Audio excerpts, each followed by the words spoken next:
All right. Good morning, Lynn. You are already here. This is so fun. Okay.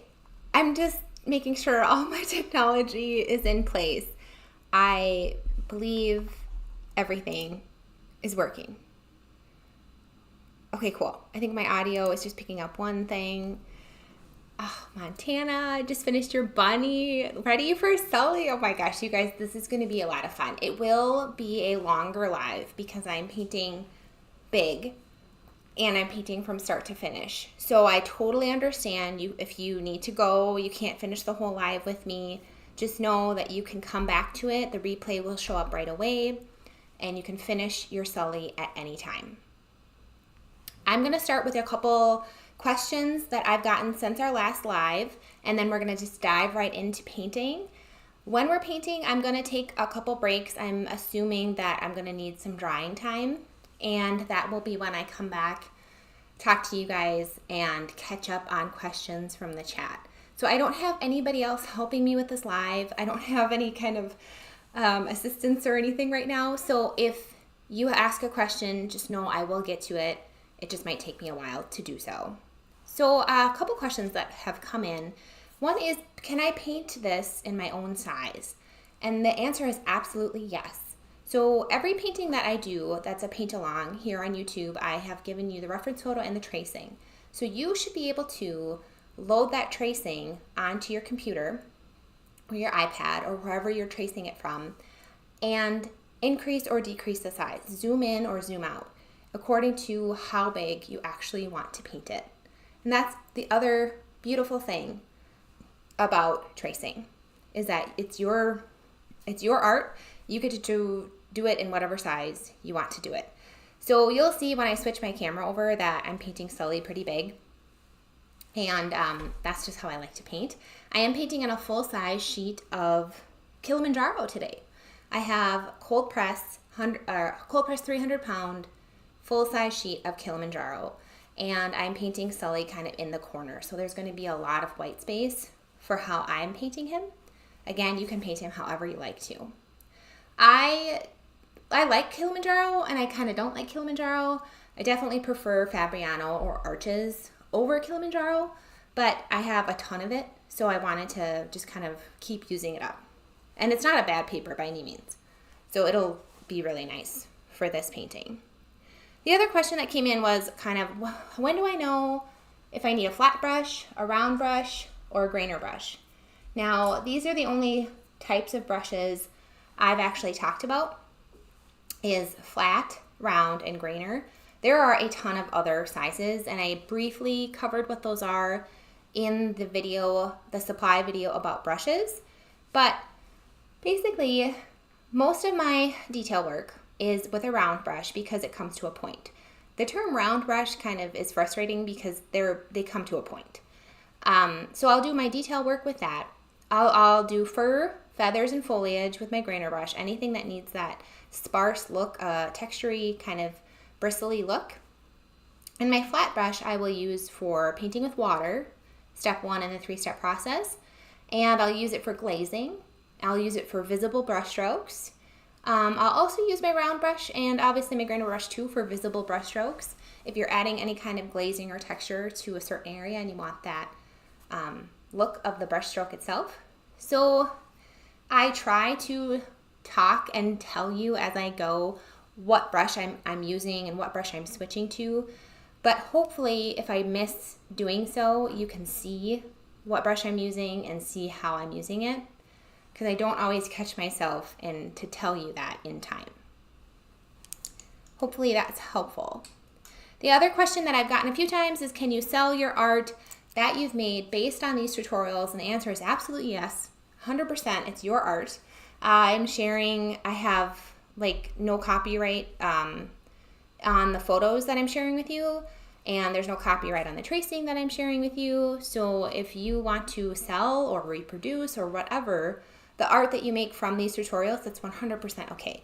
I do ask that you don't like reproduce the actual photos and tracings that I provide for you, just because I want to make sure I've told the people that I'm working with to get these photos that I'm not really selling or sharing, like reproducing their reference photos, but I'm sharing them on YouTube for free with my audience. But you can do whatever you want with your art, and man, if you can sell it, that's awesome. Okay, so this is the second to the last live and the second to the last video for the Paint 333 Beginner Program. Next week, or not next week, on Thursday, so 2 days from now will be the last video of the program, and we're going to be going over, we're going to be doing another paint-along. So if you got the email this morning, you got a little glimpse into the paint-along we're doing then. We're going to paint the fast fish because it will be a fast painting. Just a few colors, really simple tracing, fun, simple techniques that you've already done if you've done the program. It'll be a lot of fun just to kind of finish it out with another quick win. I'll also be going over the winner, announcing the winner of the January Student Artwork Surprise Supply Giveaway. So that's going to be a lot of fun. I so appreciate everybody who's been sending me their artwork who isn't even in the United States. So unfortunately, I don't ship internationally just because it's really expensive. But if you are in the U.S., you are eligible to win that supply surprise if you have shared your artwork with me at aquilawatercolor.com/share. And you still have time to do that. So you can do that up to the goes live on Thursday. And then let's go ahead and I'm going to switch over to the, here we go, my window. I want to show you how I edited Sully today. So we briefly went over this last time. So this was the original photo I got of Sully, and this is how I edited it. And you can see that I drastically increased the contrast. I think I increased the saturation just a little bit as well. But when I saw this photo, I knew I wanted it to be like pen and ink look. High contrast and almost underpainted in a way that I'm not going to completely paint the whole thing. And you'll kind of see that as we go and as we fill out the painting plan. So this is just a lot of fun. This is the photo I shared with you, the edited version. And then your tracing that I shared should look something like this. That 204% is just how much I ended up zooming in on Canva in order to get it the size that I wanted it to be on my full-size sheet of paper. And then you also should have the painting planner in the description of this video, and we will be going over that right before we start painting. So I think that's what I got right now. So I'm going to switch over to painting. And like I said, I will take a few breaks to answer your questions. And I shared my artwork, but it hasn't shown up on the website. Yes, I will give you a confirmation. If you're sharing your art, I will give you a confirmation email that I have it on my website and that you're entered into the giveaway. So if you want to make sure you're entered in the giveaway, maybe do it the night before the live. Maybe let's make the deadline Wednesday midnight. And that way I can get all the artwork on my website. I can make sure you're in the list so I can make sure I choose a random person from that list. So I will give you a confirmation that I have your artwork if you want to share it with me. I'm going to just watch and paint Sully on replay. Yes, that's great too. That's awesome. Someone has already offered to buy my bird. How fun is that? It's so fun to sell your artwork. So let's get into it. Again, just take this all at your own pace. It's a big experiment for me too, to be painting a really big painting like this live. So exciting. Also too, if you are new, you're kind of just coming into this, all the supplies I'm using are outlined in my supply list that you can get at paint333.com. Everything else should be in the video's description. So let's get to it. So I've zoomed in here and we're going to start with the painting planner. The other thing I want to make sure you do is I'm not going to be showing the reference photo on my screen. So sometimes when you do follow with art tutorials, they have the reference photo show up as well. That's going to be hard for me to do because I'm painting so big and I want to make sure you see my palette and my water and my brushes and my blotting towel. So I won't be able to do that. So hopefully you have the capability to either like see both windows on your computer screen or have some kind of setup where you're also able to see the reference photo and the video while you're painting. You could even print out the reference photo. And I've done that when I've been traveling and painting too. So we have our painting planner. Our subject is Sully. And the mood I wanted to go for was high contrast and kind of like pen and ink vibe. So I just think having this kind of mood, that helps me a lot before I start painting. I'm gonna skip down here for a second. So next we have steps, and then whatever kind of techniques or supplies we need to keep in mind in order to do those steps. So the first thing is trace, which we've already done. My tracing is ready to go. I have a video about how I trace also on my channel. The next thing I like to do is plan my colors and do my painting plan, and we're doing that right now. After that, we're gonna go on to the eyes. Now, his eyes are gold, and typically I would use quinacridone gold right off the bat to paint his eyes, but I wanted to keep this a really limited palette. So I'm going to use the 4 colors that we're going to use in this painting, and I'll show you kind of a fun way to mix a gold brown using the 4 colors instead. Just keep in mind that we might have to keep moving on to other steps and keep coming back to the eyes if they need more detail and more drying time. Next, we're going to do the nose and the muzzle. And I'm planning to do dry brushing, which is just allowing the paint to kind of skip over the texture of the paper. I'm going to use my grainer brush. We're going to be doing some scraping, and I want to make sure I have purple. So these are just notes to help myself make sure I don't miss anything I want to incorporate into the painting. The other thing with Sully is he has a lot of white fur on his muzzle, and I thought about masking that out, but I don't want to this time. So I'm going to see if I can do enough texture work with dry brushing and scraping to get the white fur that I'm after. And if I don't, I'm going to come back in once it's dry and go over it with either bleed proof white, P.H. Martin's bleed proof white, or buff titanium to get some of that detail. We're going to see what happens and if we need to go there at the end. Then I'm going to use my ink pen, which is actually the pen I'm writing with. You can use Sharpie, you can use whatever your favorite ink pen is to do the ink. I would just try to get an ink pen that is waterproof so it won't run if we end up painting over it. So I'm going to ink the body and the sweater. And I just want to make sure I save a toggle to be blurry painted, to blurry paint. And I'll show you what we do to do that when we get to it. So it'll just be kind of the oddball. I think it'll add a lot of interest to the art. I'm excited to do it that way. Then we're going to paint the sweater and the toggle. And then we are going to do the orange fur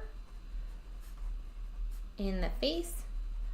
And I have to look back at the reference photo because I'm thinking with Sully, we might do a little bit in the paw area. We might not.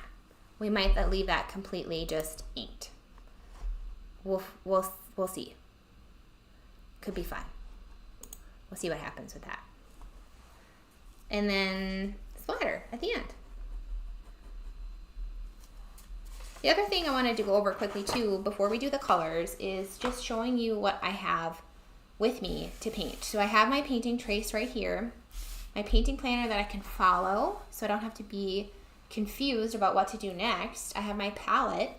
The 4 colors that I'm using today, unless we add buff titanium, which could happen, but in general I'm hoping to just use these 4 colors.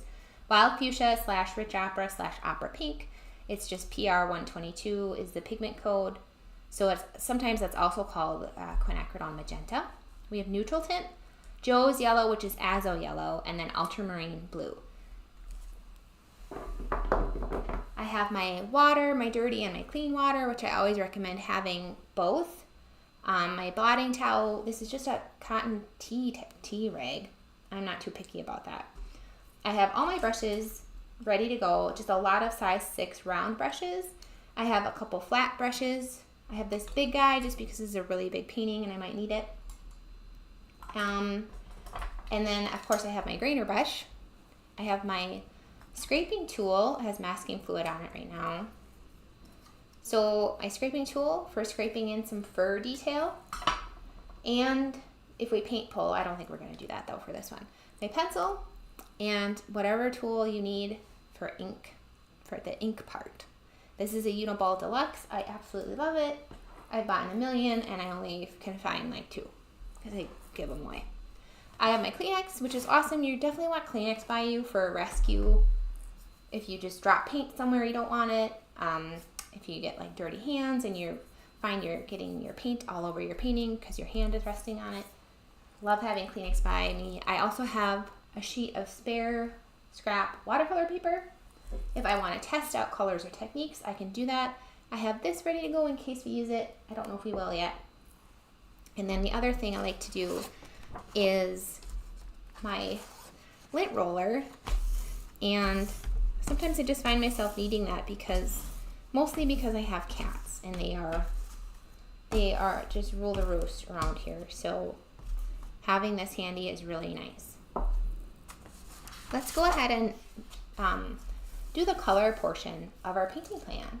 This is just computer paper, so it's not going to behave nicely, but it's just there so we know what we're doing. So we have the 4 colors that I already showed you. We have the ultramarine blue, and I'm going to put some more down here because we're going to need that for our purple. We have our opera pink, so we're going to be using that, and then that's going to mix with the ultra to make a beautiful purple. We have our, I should have done more pink because we are also going to make a really beautiful, vibrant orange for Sully's fur. So it's not going to be the most accurate, realistic looking dog. And that's the point. And then of course we have our neutral tint for those dark details. So you can see we have our 4 base colors here, and then our secondary mixes of orange and purple, all created from just these 4 colors. So you can print this out. You can use it for whatever paintings you want. I find it's really handy just to know what I'm doing ahead of time, and then I can get more into the flow state of painting. If you really want to get into the flow state of painting though, I don't recommend doing live YouTubes.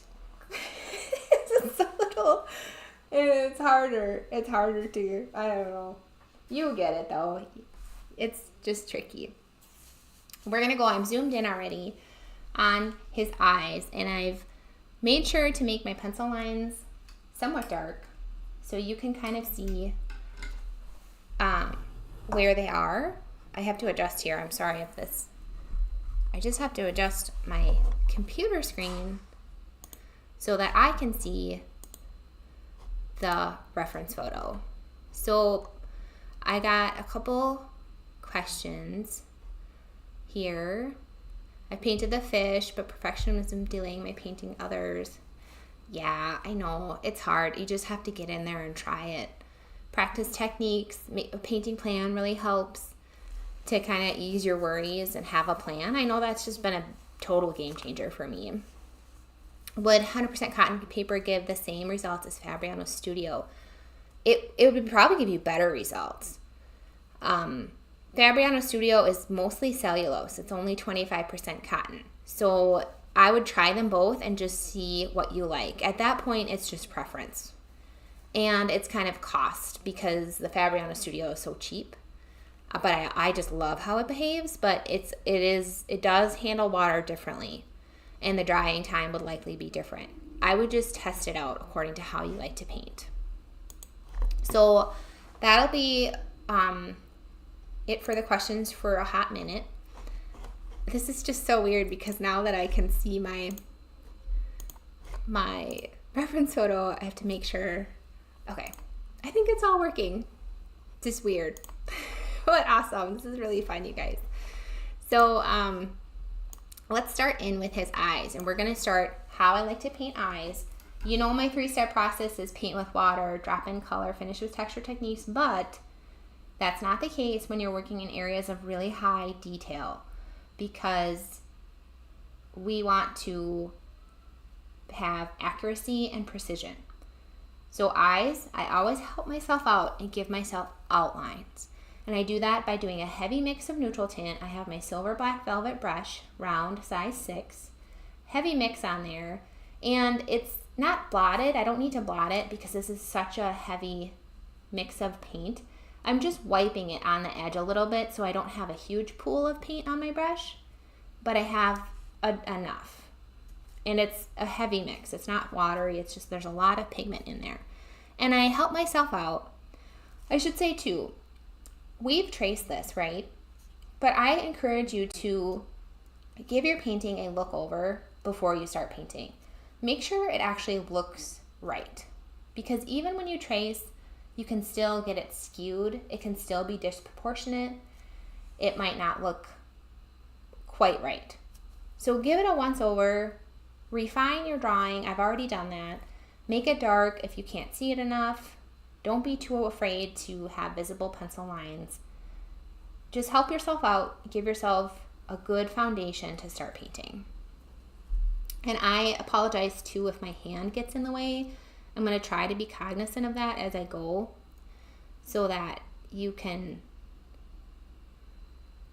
actually see what I'm doing. But again, I can't really see exactly what you see. I kind of can through my phone screen, so I'm going to do my best. But it's a little too heavy, so I'm adding a little bit of water because I want it to get off my brush in kind of a smooth way. So I can just tell I need a little bit more water to make it go onto the paper a little bit more smoothly. So I'm hoping to catch that. Okay, so there is some white right there. So I want to leave a little bit right there. And then just coming up here. So again, we're just doing some nice black outlines in the darkest areas where there's black, where we see black on the eyes with this neutral tint color.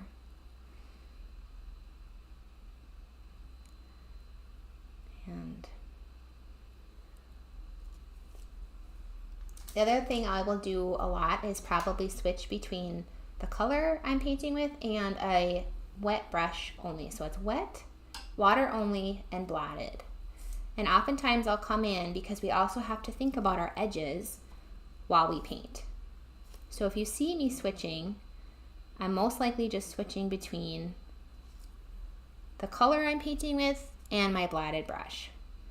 And that's just so we maintain the edges that we're looking for as we go.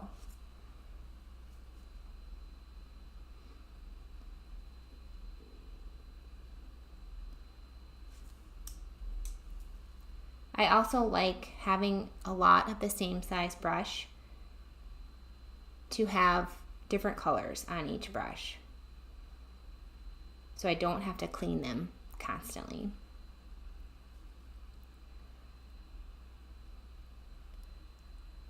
Okay, let's see.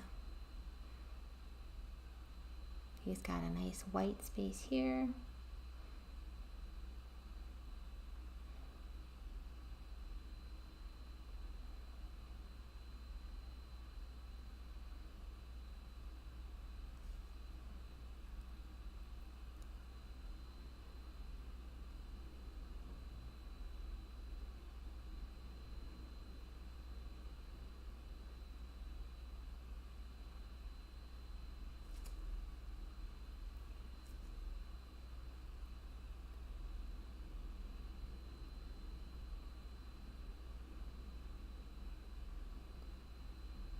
And we're painting around that beautiful reflection, and we're also painting and leaving space for the reflections and the brown color that we're going to come in with.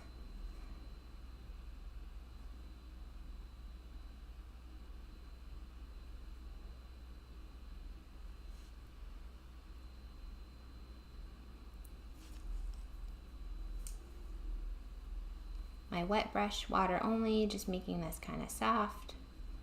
Sometimes I just help myself and paint a little bit around the eye as well.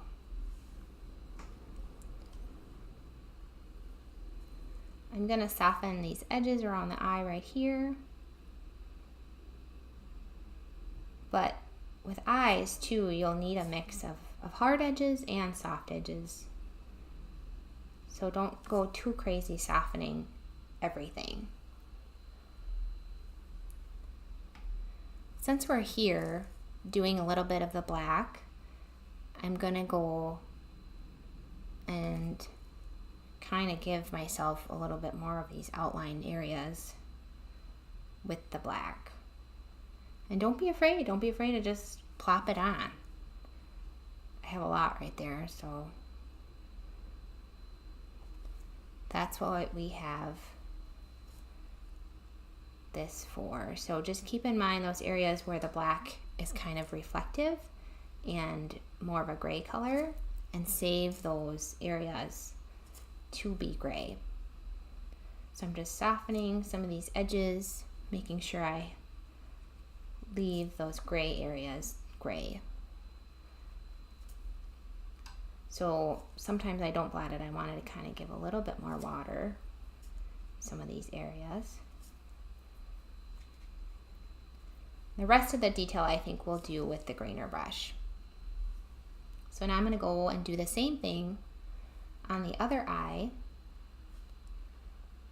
So let's see, we got, make sure I do this right here.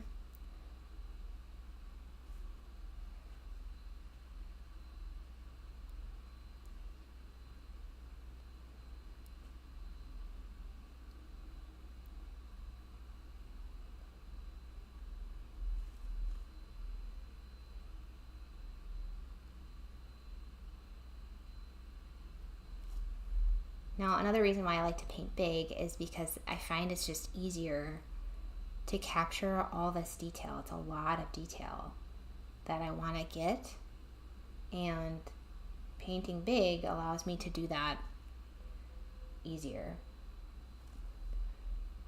Just adding a little water just so this paint really glides on smoothly here.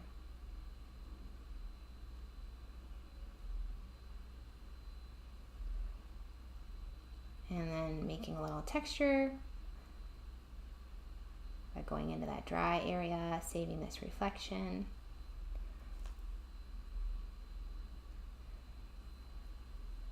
And then we have that nice dark of the eye coming in right here. Now, the cool thing too with reflections is they do not have to be perfect, because those reflections just depend on the lighting and the windows, if there's windows in the room, or so many things. So if you are like, oh darn, I painted over where the reflection was, just make another one.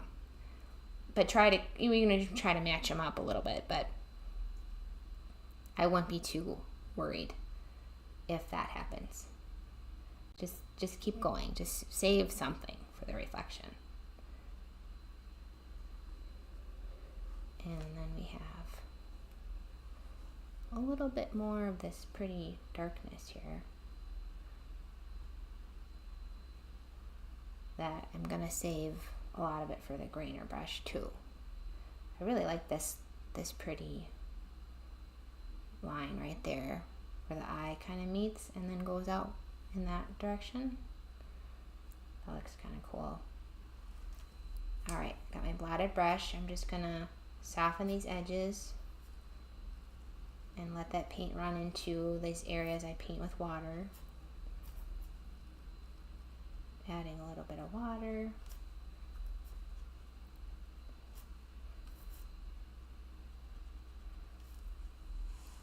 Super fun.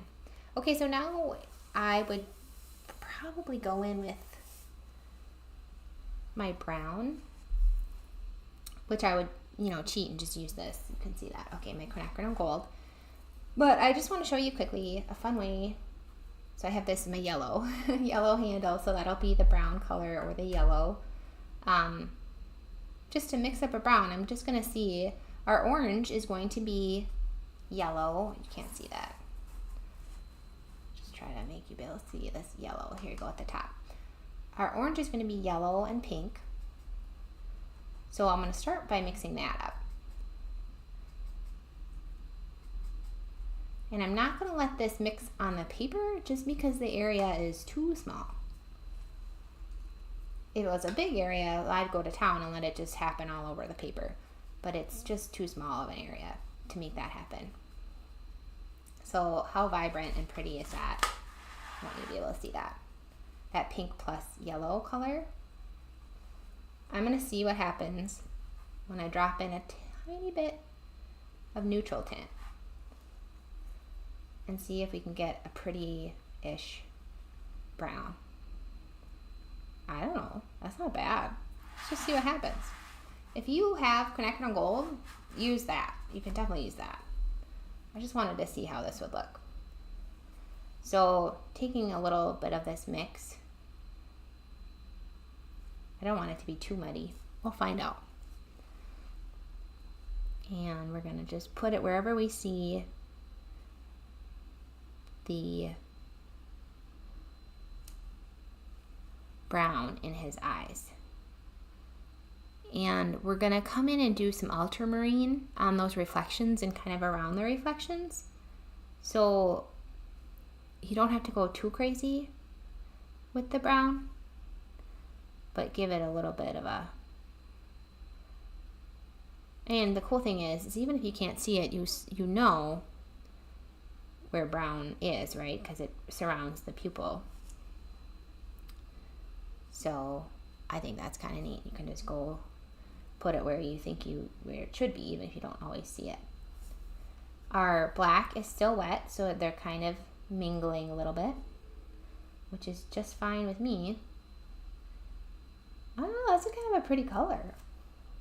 I'm digging in and making it a little bit more orange. So we have that reflection. Okay, so we have this eye has a lot more brown than the other eye does. That's a pretty big pool, so I'm just going to take a little bit more out. So it has some of that paper showing through underneath, and I think that looks really pretty. I'm going to do the same on this side. Just take a little bit out. I kind of want to dab some of that just plain orange in there. There, well, that's pretty. And it really grabbed a lot of this black right here. So I'm dabbing a little bit of that out as well and seeing if I can replace it with some just plain orange. And that's working nicely. Isn't that cool? I just think that's so cool how they mix. When you just kind of let it be and see, okay, let's just see what happens. And you have to be willing to live with the consequences, but usually the consequences are really pretty. How cool is that? The eyes are going to take the longest. It's just part of life. So now I kind of want to refine this edge a little bit. His eye looks a little oblong to me. So I'm coming in and kind of making it a little bit. There you go. I kind of like that. More of a, instead of long, kind of diamond shaped. Because that's how this eye is. I want them to match a little bit better.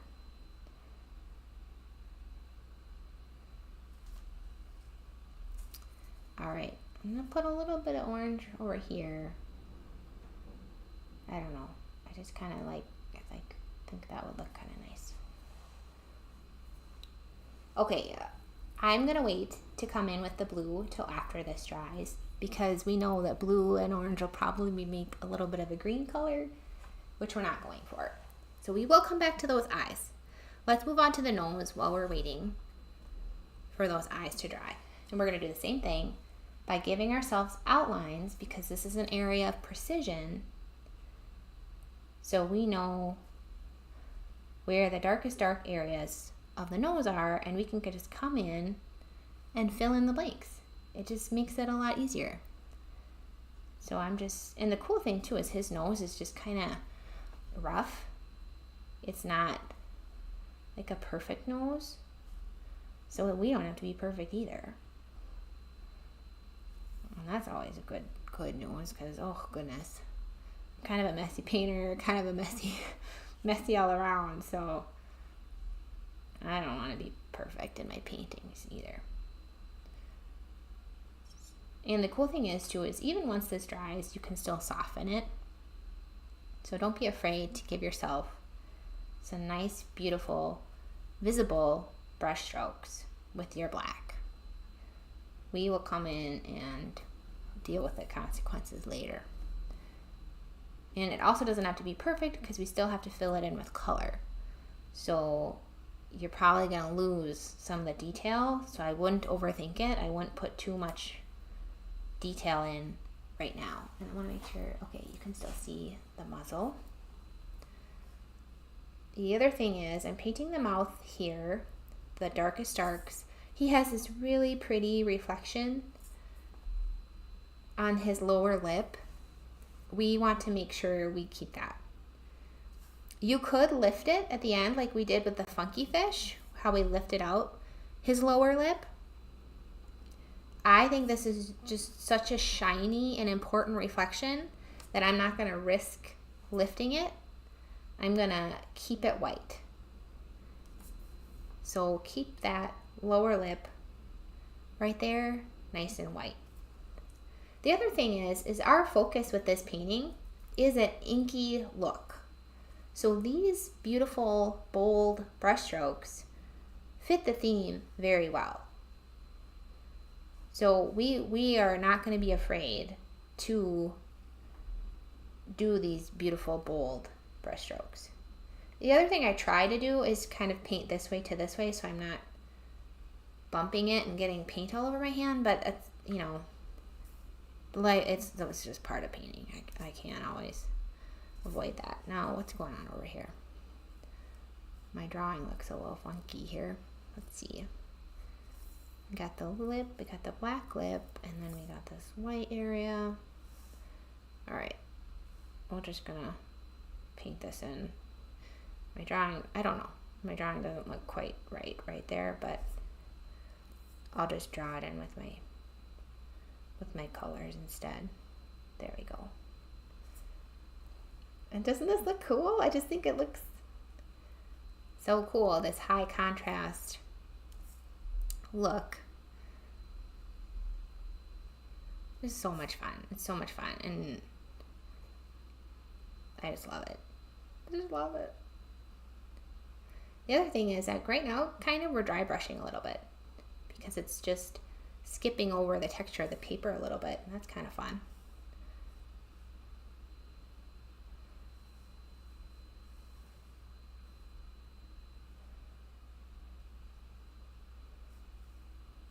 This is a Sully.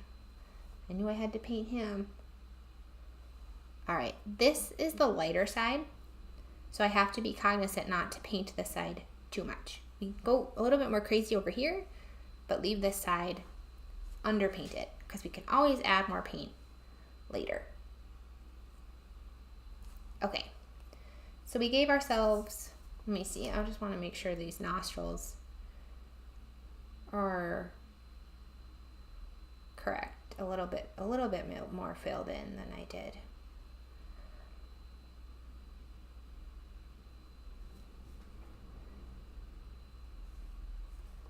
Cool.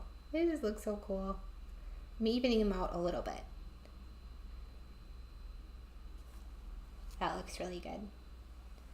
All right, our eyes, going back to our eyes, I'm going to drop in just a touch of water right here and let that push the pigment to the edges, because it ended up kind of flat to me. So I lift it a little bit out. Hopefully it'll bloom even a little bit, and it'll just make that a lot more interesting. I'm going to come in over here with my blotted brush and do the same thing right here. Drop in a little water and kind of lift up a little bit of that paint. That's perfect. So we're going to let that keep drying. Now the muzzle looks a lot purple to me. So I'm going to make this purple and black. And coming back to our painting plan, we want to dry brush, so that'll be the texture technique we do at the end. Grainer brush, so that'll be a texture technique too, and so is scraping.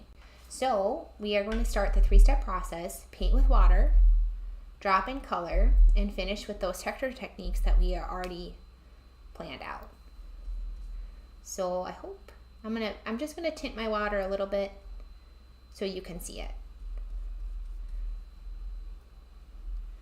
And we're gonna come in, and if you touch those black areas, that's what I kind of like to do. I kind of like to touch them here and there, but not everywhere. And they'll kind of blend in with the water you're painting and just make it look that much cooler.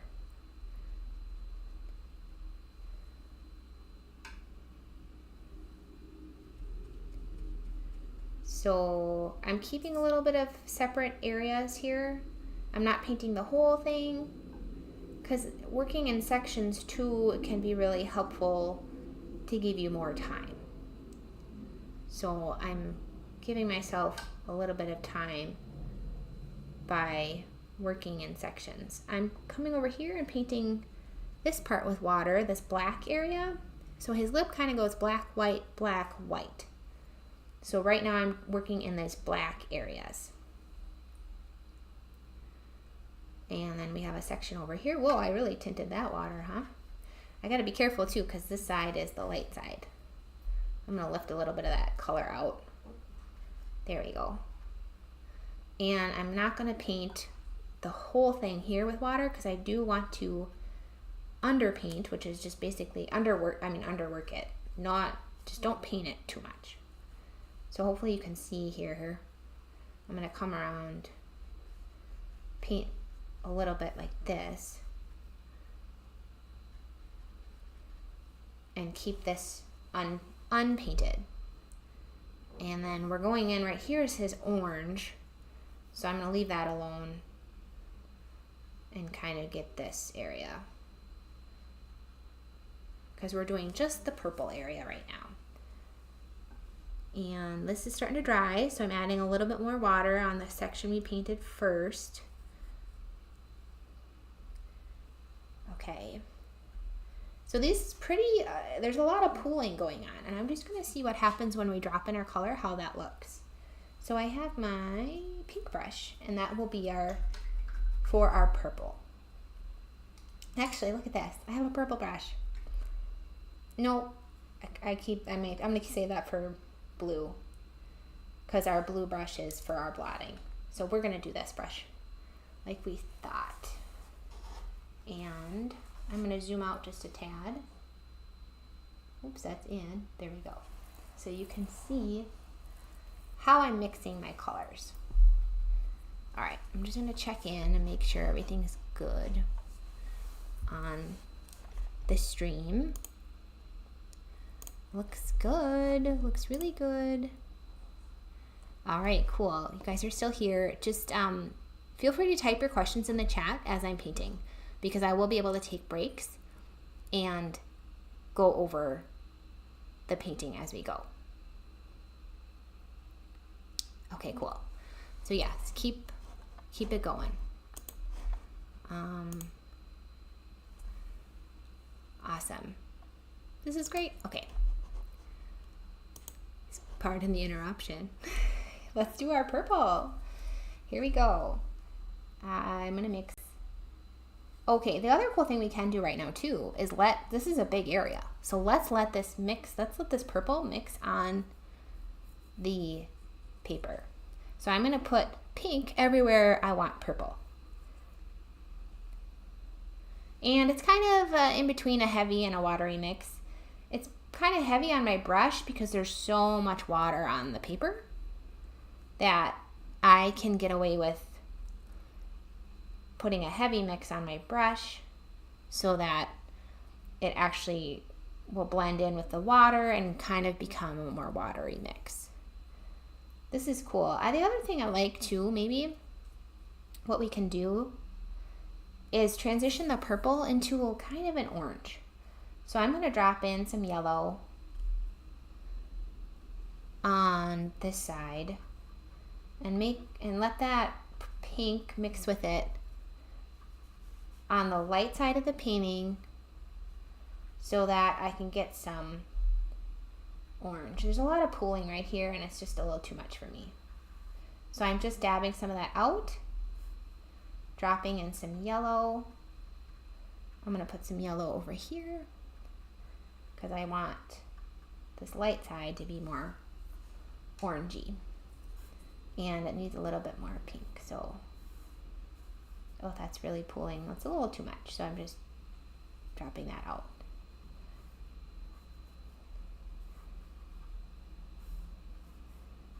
And maybe just touching this a little bit, letting it mix in the paper.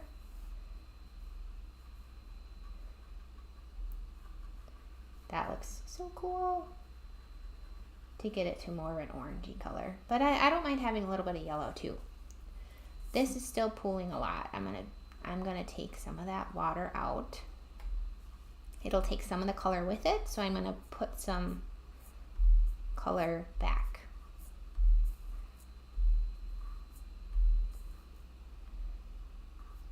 Okay, so let's add a little bit more pink.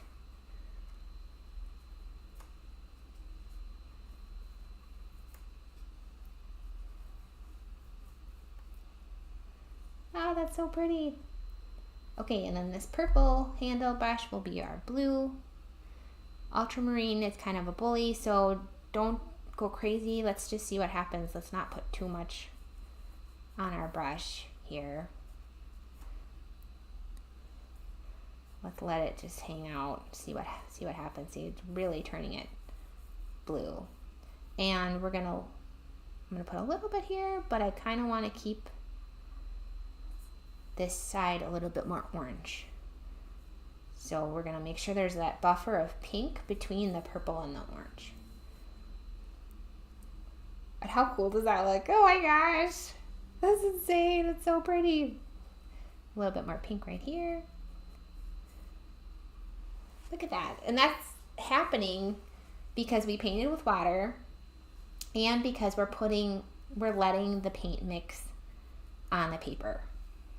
We're saying, hey, you could be watercolor, do your thing, and we're willing to just go with it and see what happens. I just think that's so cool. Let's put a little bit of purple down here. So this brush obviously picked up some blue because it's laying down some purple. And it looks really good. While this is wet, and hopefully it starts drying a little bit, I'm going to pick up some of these pooled areas.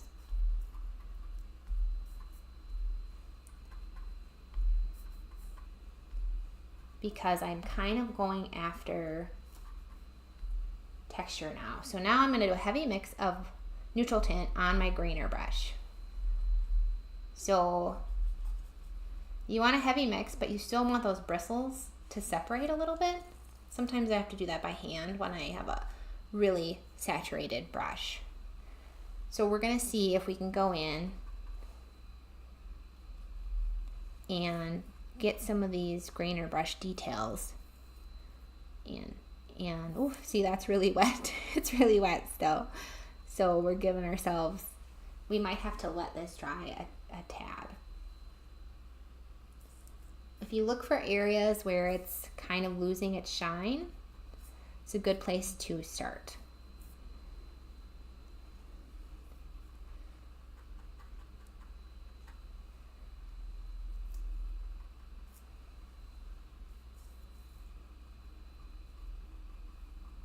And in general, starting over with the dark side too is helpful, so you don't overpaint the light side.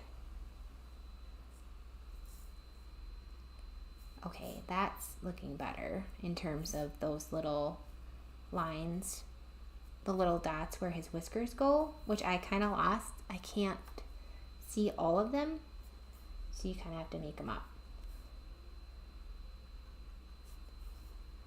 This is dry, so it won't bleed when you put in the whiskers on this area, but that looks kind of nice. Looks kind of cool.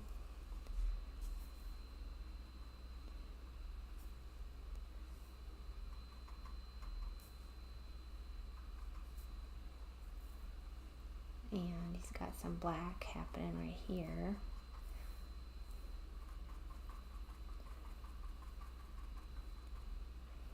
And I want to keep a little white highlight, so I'm not going to meet all the way with that black.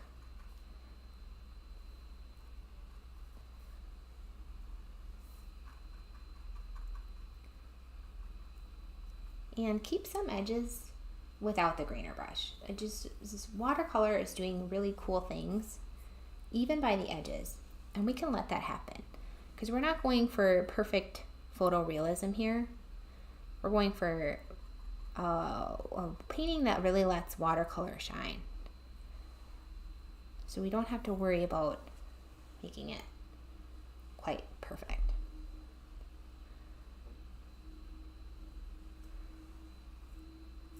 All right, I'm gonna see if I can blot most of the color off this brush and pull some of this color to make it more gray. So I have a watery mix here. Yeah, I like that. Just kind of coming in with a watery mix to make the dark side darker. And I'm hoping to scrape, which we're gonna need more pigment to scrape off if we do that. So I just wanna make sure that this side has enough pigment.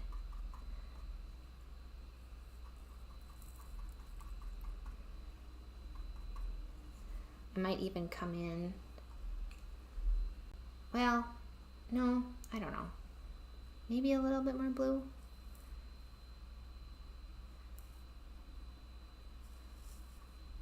See what happens when you put in a little bit more blue over here. I don't want it to be completely like tie-dye, so I'm letting it mix a little bit more.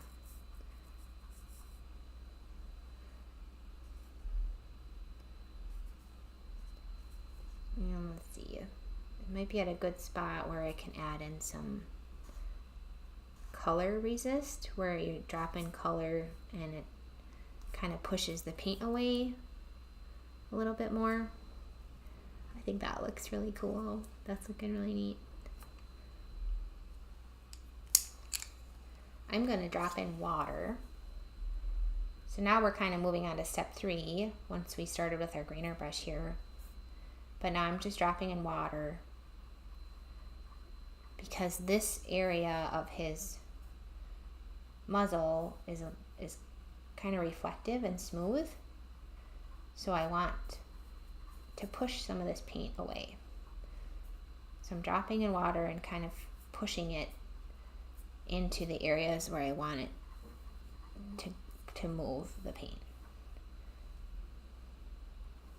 So lifting and dropping water all at the same time. And I'm going to lift a little bit up here.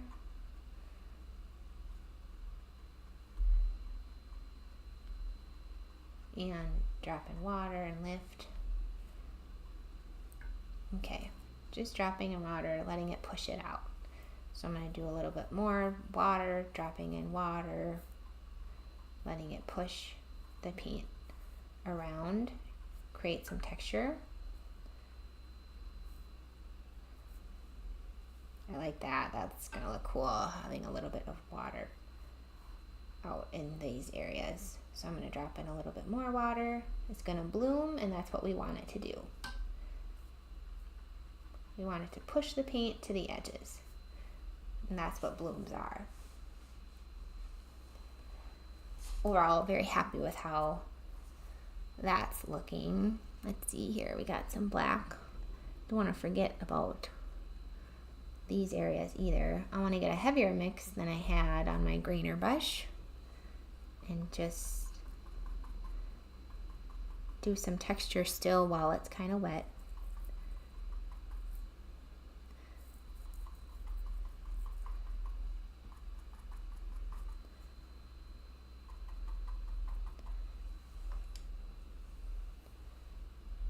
And adding a little bit of water, letting those kind of mix around too.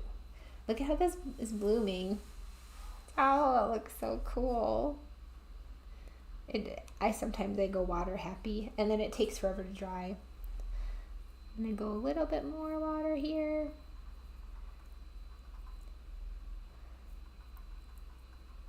Let that bloom around and make a lot of texture, a lot of watercoloriness on the muzzle. I just think what's happening right now is really pretty. And we want that to happen. That's really gorgeous. So if we can catch it, I want to scrape, but it's still very wet. Let's scrape some lines while it's really wet so the pigment falls into the lines, which is also something that will look good because he has dark whiskers and he has light whiskers. So we'll go for both with scraping. And not too much. Not too much. We're going to be a little strategic about scraping here. No, it's kind of coming off here, which looks really good. Scraping is always like a surprise and a crapshoot. It's hard, it's impossible to kind of judge the timing of it. So you just kind of have to do it and see if it works. And then if it's working, keep doing it. If it's not, come back later, try again.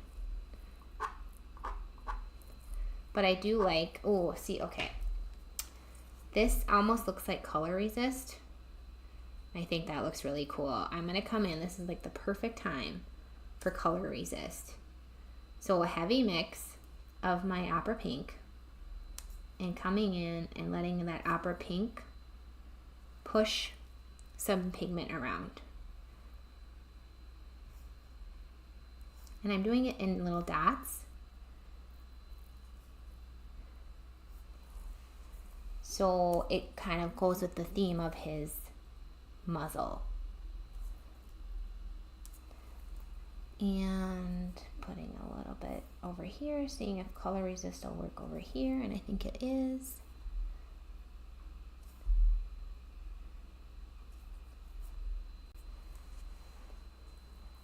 That looks really good. I don't want to do too much. This is the hard part because you think it starts to look so good and you want to do it everywhere, and then it kind of looks like confetti cake and it's not as interesting anymore. I'm putting a couple tiny ones because his muzzle has like these tiny dots closer to the center.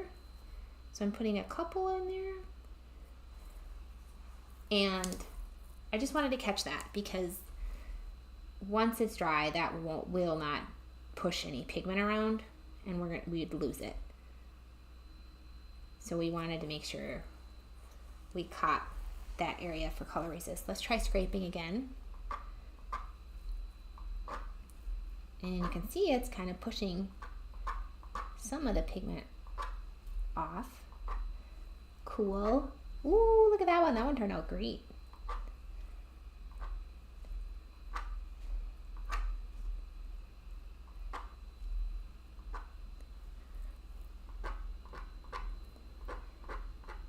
So we're doing some dark ones. And we're not going too crazy.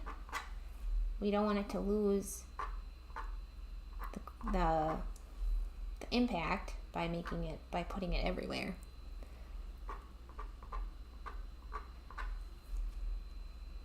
I like how those scrapes turned out down here. Oh, that was a good one. That's a good one. Yeah, those look cool. He's just so whiskery, you know? Oh, I just think that looks so fun. This area worked really well. This is a little too wet still. I'm guessing we're gonna have to come in at the end and add a little bit of those white whiskers, probably with my bleed proof white. So before we move on, I just want to make sure, because it's at this really cool stage of wetness where you can do a lot with it. But I'm thinking I kind of like it as is. I like these edges that happened here. I'm not going to soften those. I really like what happened right here. I could come in and just drop a little bit of water. And do a little bit of water resist for some more dots, but I want to be careful not to do too much.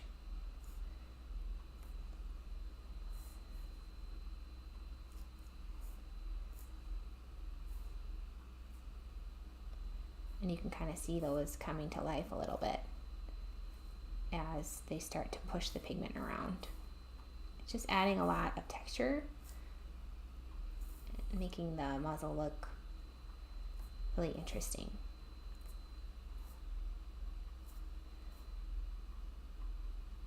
And we can come in and lift dots out as well when it's dry too. But I do like that. I kind of going back into those same dots and putting a little bit more water to make them even lighter. I'm going to put a little bit more water right here because he has quite the highlight at the top, a little fold over his nose.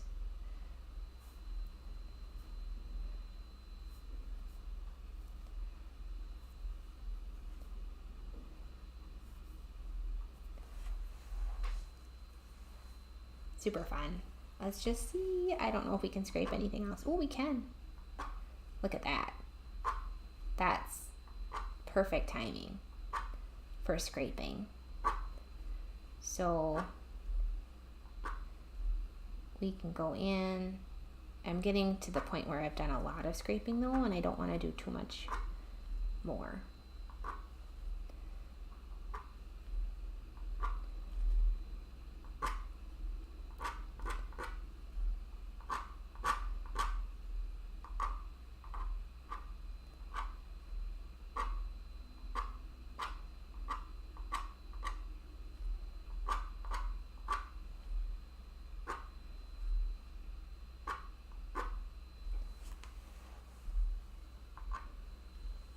All right, really happy with that. So let's do a little bit on his nose. I'm gonna check in and make sure that everything is still working.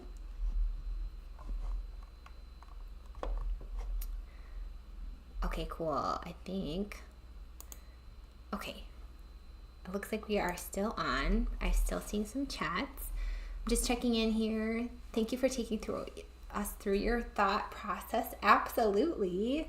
This is just fun. I love talking about painting. It is magical. I agree. And I love that you don't stress when your paint drops in an unexpected spot. Absolutely not. Sometimes those are the best little moments in a painting. And I used to stress. Oh my gosh, I used to try to make perfect paintings. And then I realized that that's not really what watercolor's for. So this is really fun. This is mesmerizing. Seeing it start to finish is inspiring. Absolutely. Oh, it's gonna be so fun for you, Vicki, to paint your own dogs. I swear I was gonna clean my house today. I get that. I have a day on. I try to clean my house Saturdays, but sometimes the mood strikes at other times, and you just gotta go with the flow. As an artist, I have learned to lean into my energies and go with the flow. So there might be days where I just can't wait to clean, and there could be some days where that would be the last thing on earth I want to do. And I try not to, and yeah, so I just go with my energies. It's helped me a lot. Okay, let's go back. Oh wait, no, we were gonna do the eyes, we were gonna do the nose. I'm going with my energies, guys. Here we go. So we have, again, my blue brush. I'm trying to keep is just for water. I'm gonna go in and do the 3-step process a little bit with the nose here, but not too much. I want you to see the water though. Here we go. See the water that I'm putting in. Try to save reflections in the nose too. He's got some good reflections on his light side of his nose. So painting with water, you can see I've left some edges, I've touched some edges. There's not a ton of rhyme and reason other than making sure you leave some unpainted paper where there's those bigger reflections. So we painted with water. Let's come in with a heavy mix of neutral tint and just lay that down and let it kind of mix around as it wants to. And we're kind of losing the nose a little bit. You can see that. So that means we've put a plenty of pigment in. So I'm going to actually take a little bit out because I don't want to lose it. And that's looking much better. Let's go in and add a little bit of our purple. So I have blue and pink on this brush right now, and I'm laying it down in the darker areas I see on the nose. I'm going to go in with orange, so I have pink on here. I'm going to put a little bit around the highlight area there and let that kind of wiggle around into this part of the nose. Okay, I'm going to drop in water.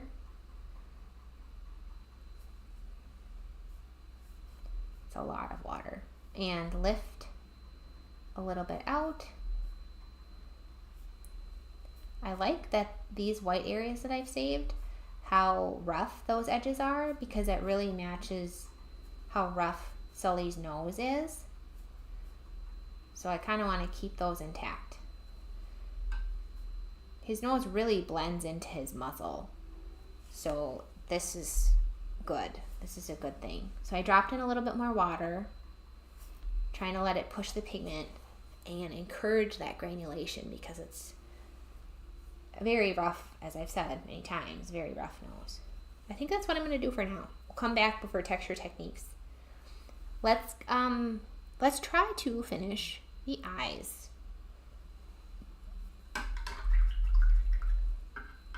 I kind of want to, well, I'll do that. Okay, I'll do that in a little bit. So I cleaned off my brush that I used for blue, and I'm going to just grab a heavy mix of ultramarine, and it's a little tricky trying to think about what to do. All right, what I'm going to do is I'm going to paint right along the edges of the black areas in the reflections. And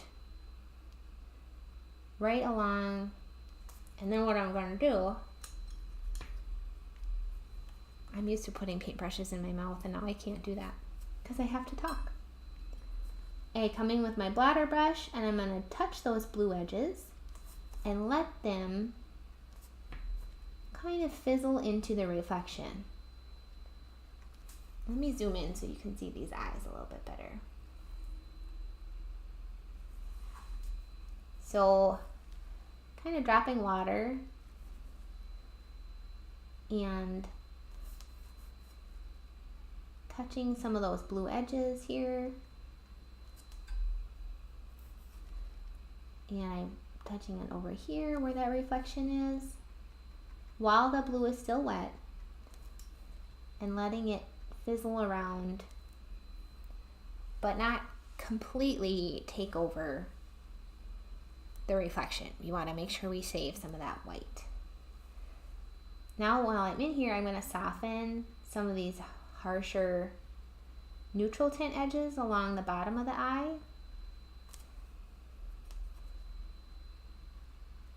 with my blotted brush.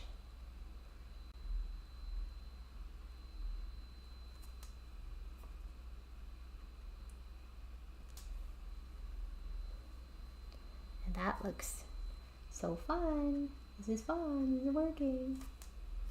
It's always a little bit of a surprise when it works. I'm just trying to soften some of these harder edges here with this blotted brush. And bringing it around, connecting the dots, making sure we still keep the precision that we're looking for in the eye.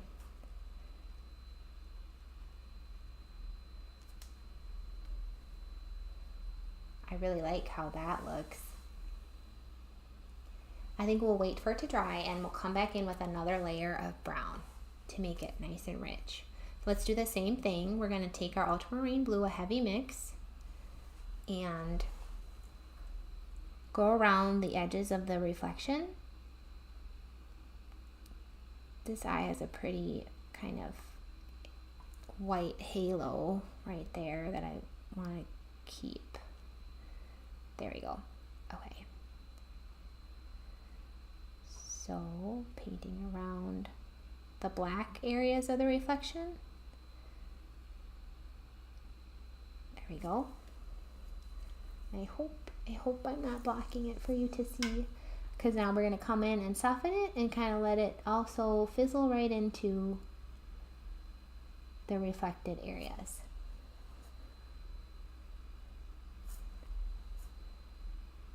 And it can be really pretty because you can get some blooming happening. You get some edges kind of wandering around. I like that. I think that's all I'm going to do with that. And you'll notice I tried to keep the blue away from the brown for the most part.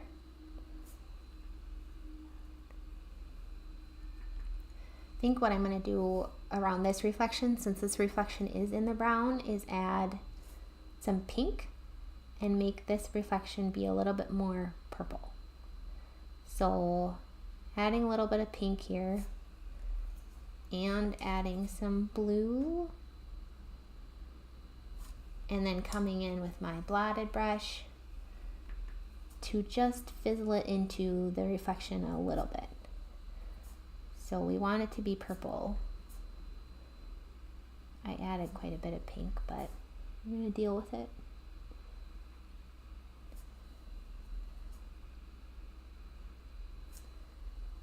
There, that's looking good. I'm going to add, what am I going to do here? Make this a little bit more purple. A little bit more purple here. Yeah, I like that. That looks good. This reflection too isn't, this one down here isn't perfectly white. It's kind of in a little bit of a shadow. So I'm not going to be too afraid to add a decent amount of purple. So you can see I used my blotter brush for that, but that's okay. We're just going to keep that. I'm adding a little bit of water here, pushing it towards the edges. That looks pretty. Okay, well, I'm going to go in and do the same thing, kind of soften some of these harder neutral tint edges. Make it, while kind of keeping the precision of the accuracy, you know, of the eye, but making it a little softer.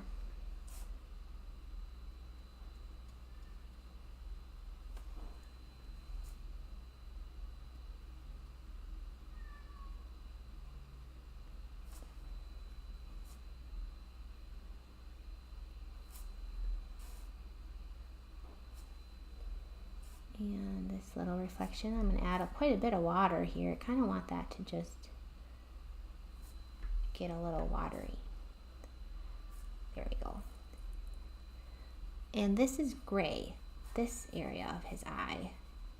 So I'm going to soften it and kind of scrub the edges of the neutral tint so they get into that area a little bit better. And then I'm gonna drop in water, because that's my favorite thing. And let it push it around. Cool, that looks cool, that looks really cool. I like how that's softening it up and looking expressive. Here's what really worked on this eye, was dropping in water into that reflection. And so now it's moving the pigment around to its edges, and it's almost giving it a wet, reflective quality that's hard to paint without that. That looks really cool. I'm gonna add a little bit of that purple color. I kind of have pink and blue on my brush here. I'm gonna put that on this reflection right where it meets the brown, because I think that was really successful, and I want that to happen just a tiny bit on this eye. Your eyes don't have to perfectly match each other, but I do like how it added to the depth of the brown on the other eye, and I kind of want to see that happen here. And while we are in this eye, I'm going to go ahead and add some water and give it some more of that orange color. So we have our orange brush right here. That was supposed to be, oh yeah, because that's kind of the brown. So grabbing a little bit more yellow. So we have a lot of azo yellow and some pink on this brush. Dropping in some of that orange color. I'm going to clean this brush, blot it, and then drop in a little bit of pink right along the darker edges of the brown, and then let that mix a little bit on its own.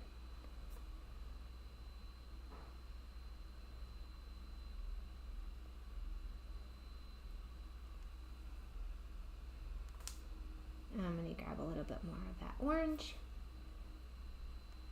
and put it in that eye there.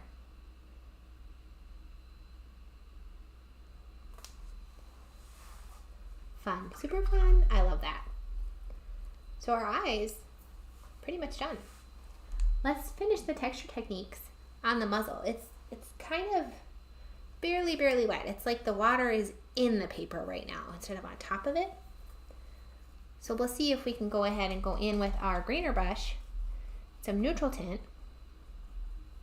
It's kind of a medium mix. I wouldn't say it's a heavy mix or a watery mix. I'd say it's kind of like a medium right in between. And I'm blotting it a little bit. I don't want it to get too wet because then the bristles won't separate. So you just have to play around with it. And we're gonna start on the dark side and give it some texture here. And again, feel free to ask your questions as we're painting, and I'll go through them when I take a little breaks to check on, make sure my stream is still streaming, which I think it is. I think it's working. So again, focusing on the dark side, definitely focusing over here on the dark side. That medium mix of neutral tint on the grainer brush. And I don't want to cover up too much of the pretty color resist that we did and the scraping that we did. So we're just trying to be really careful about keeping those intact as we add some texture to it.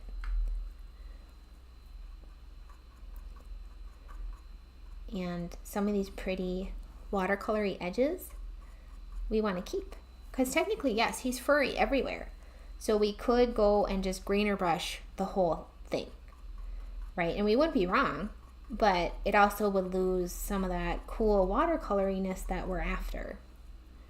So we don't need to go too crazy. I want to keep some of those scraped lines.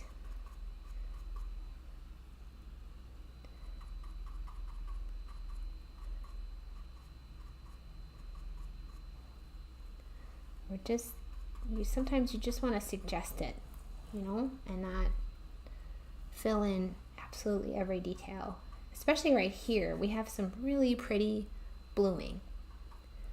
I don't need to mess with that too much. Just kind of going in and finishing off the area of his mouth here that we didn't really paint in.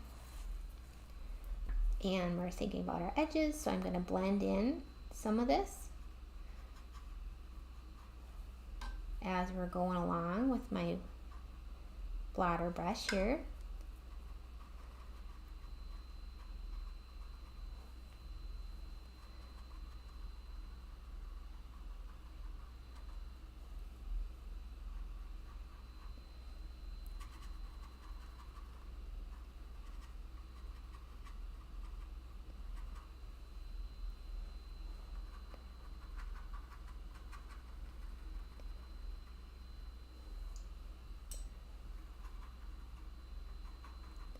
So I'm kind of scrubbing it, I'm kind of lifting and manipulating the edges so it's not too tight or stiff in certain areas where I did the grainer brush.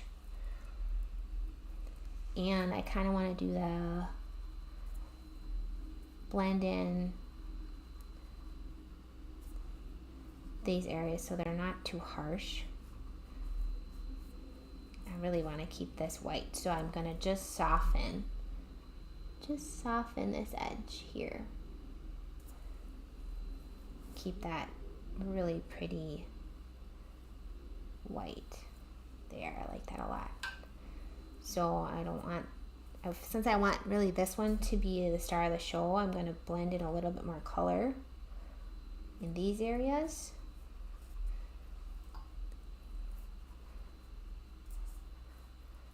So that this one pops a little bit more.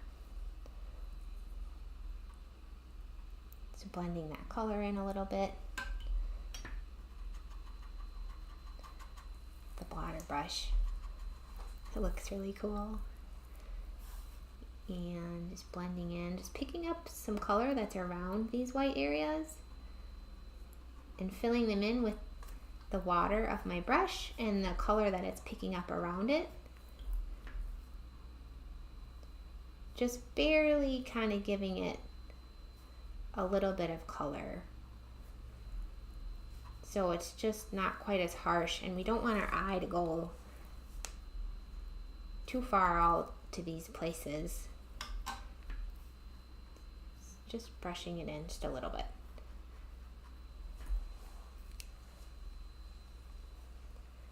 That's super fun. All right, let's see if we can just kind of, I'm going to do a watery mix of neutral tint here. Blot it really good and see if I can add in a little bit of lighter texture, because his nose has a lot of texture. And I think that looks really cool. And I mean, you can probably tell I'm trying to kind of keep a lot of the action over here on this edge. Because again, we don't need to fill in every single detail. And I love this kind of reflective quality. I'm going to add a little bit though around the nose, since there's a lot of texture there.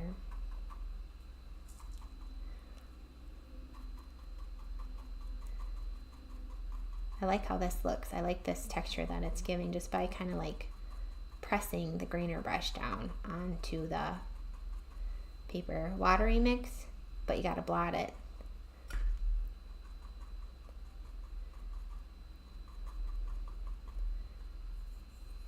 That's a little harsh, so I'm just going to scrub some of it off with my blender brush. How cool are these color resist areas though? Super happy that we did that there. I think that looks really good. Watery mix, blotting it down, and just kind of pressing, focusing on these edges and around the areas where it's already pretty dark. And I'm not doing the whole thing in this textury bit. So you can combine, you know, furry and dot textures all using the grainer brush.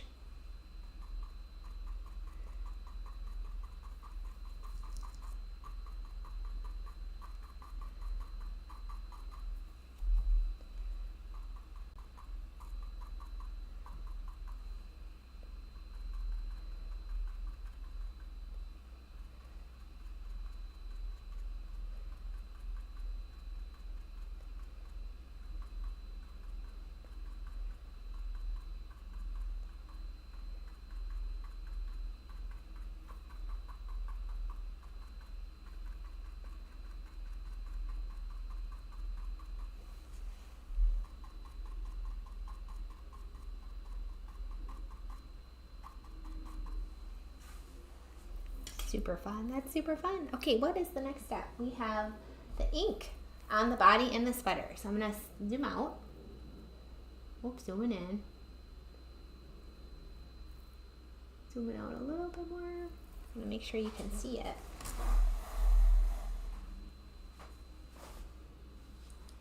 That looks cool.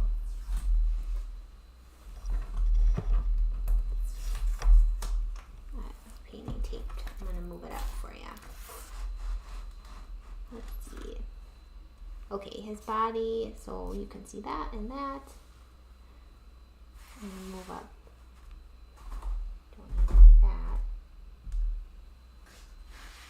Ton of fun. Cool. This is going to be a fun part. So I'm going to just get my brushes, get those clean while we do this part. So this is going to be a fun, and it's a little nerve-wracking because once you put the ink down, you can't really change it. But I'm just going to ink up. I try not to.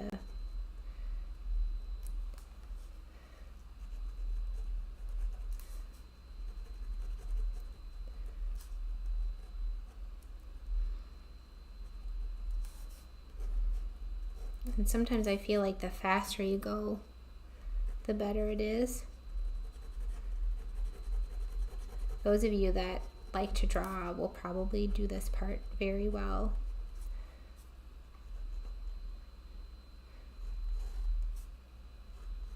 And light side, dark side, so I would keep the ink heavier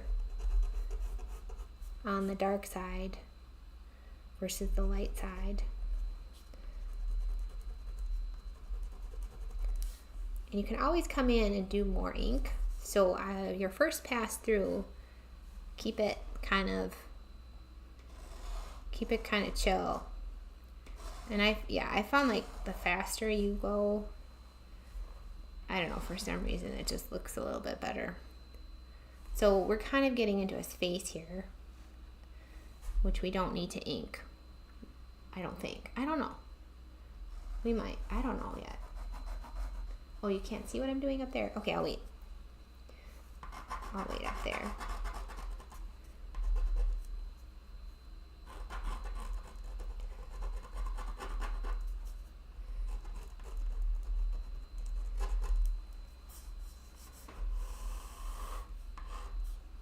I'm leaving this toggle without any ink on it.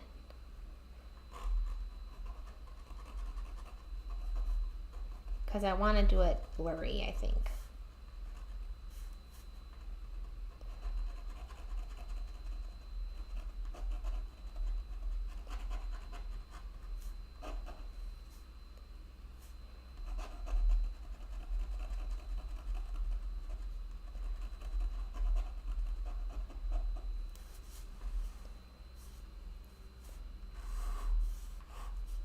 I want to have that one be a little bit blurry. I think that would look kind of neat. Sweater goes on there.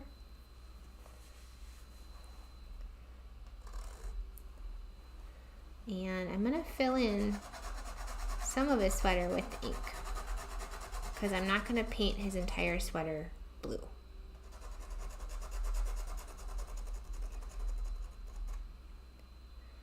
So some of these kind of, let's see, he's got some folds here.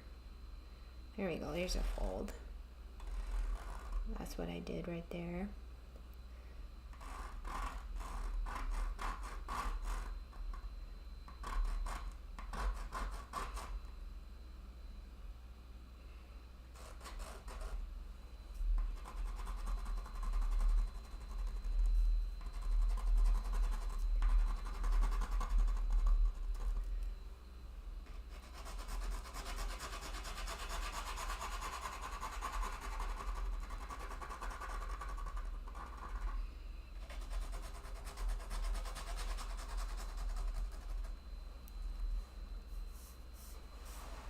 And he's got a lot of hair coming right here. So I'm both kind of inking the shadows and the folds that I see in the sweater. I'm doing a little bit of both.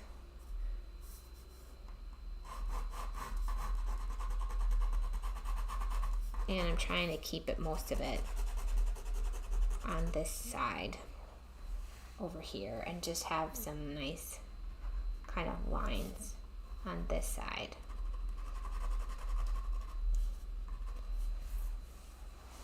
The other thing you can do while it's kind of starting to dry, but the cool thing with this ink pen is if you catch it before it dries, you can manipulate it a little bit.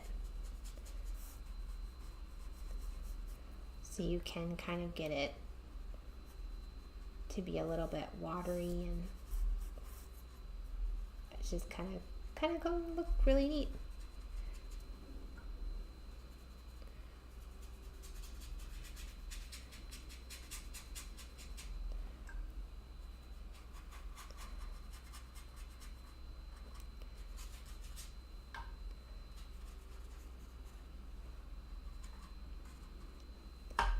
And I'm going to move the painting up so we can do the top of the sweater. So you can see here, just a little bit of the top of the sweater.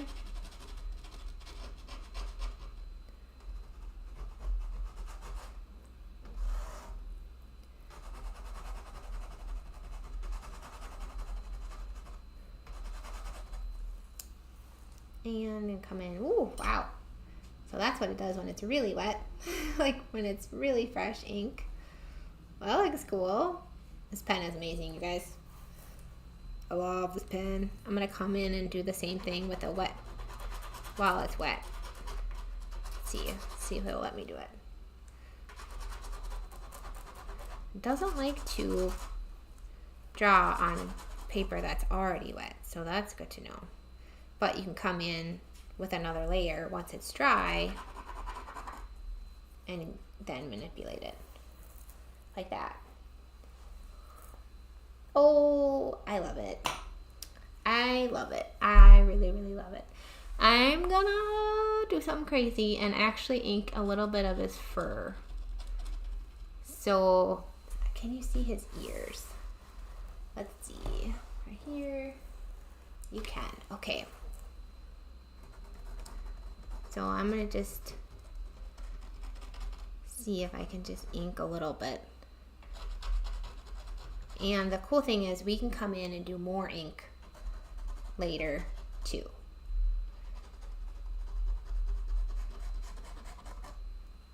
But I think a little bit of ink could be really fun. And I might come in and do more ink on his face after we do the fur. So next is the sweater and the blurry toggle. Hopefully you can see. Oh, here we go. Okay, now you can see his whole sweater. What we're gonna do is paint onto dry paper and focus on visible brushstrokes. I'm gonna put this here. We're just using ultramarine blue. Put that, can't see that. Here we go. Here we go. We're getting there. Visible brushstrokes, really focusing the blue over here, getting lighter towards the light side. I have a nice clean but wet flat brush. This is 3/4 inch. And we're gonna get a watery mix.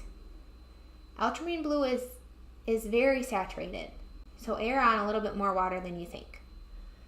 And we're gonna go in and get this blue kind of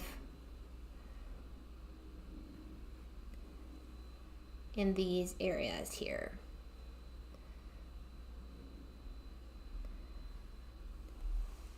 I want to have my blotter brush ready too, to soften it in.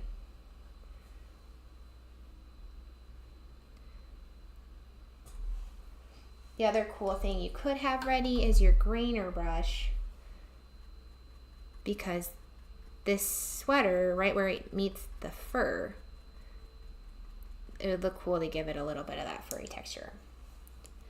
Okay, let's do a little bit more down here. Let's see, I like that, that looks cool.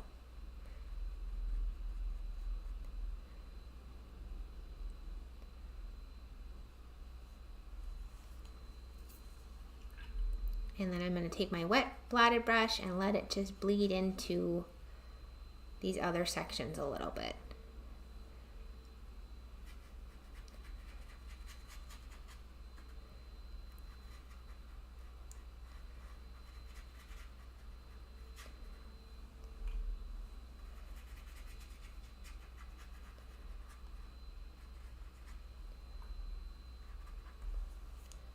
And this is very blue. We're gonna put some more of that over there. We're gonna just pick some up here, because I don't want that to be taking away too much from the other parts of the sweater.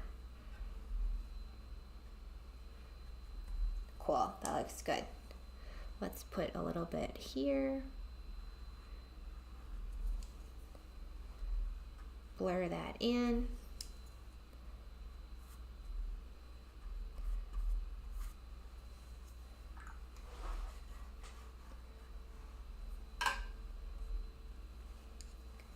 A little bit here, a little bit here, a little bit, a little bit.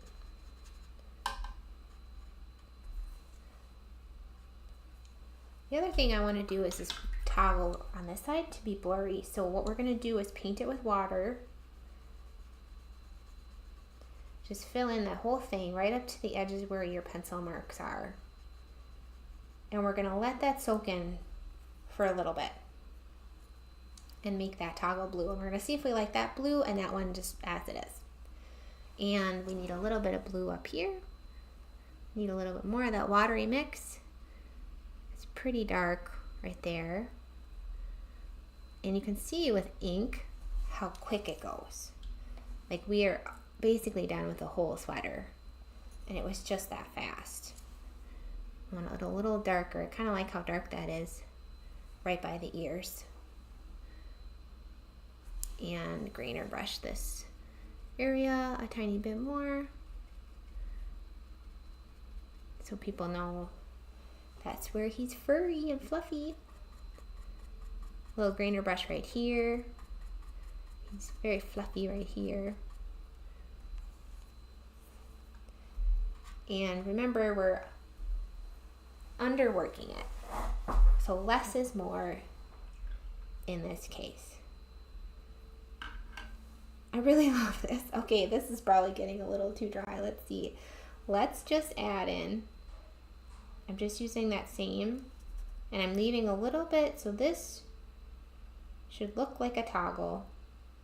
It's just that simple. That's all we need to do for that. I like that. So this must have been a little bit more dry, and it's gotten wet, more wet up here. So it's crisp into blurry, and I think that looks really good. If you, you can choose. This is the cool thing too. If you really like the way this toggle looks, you can make them both like that. Or one of each, or both like this.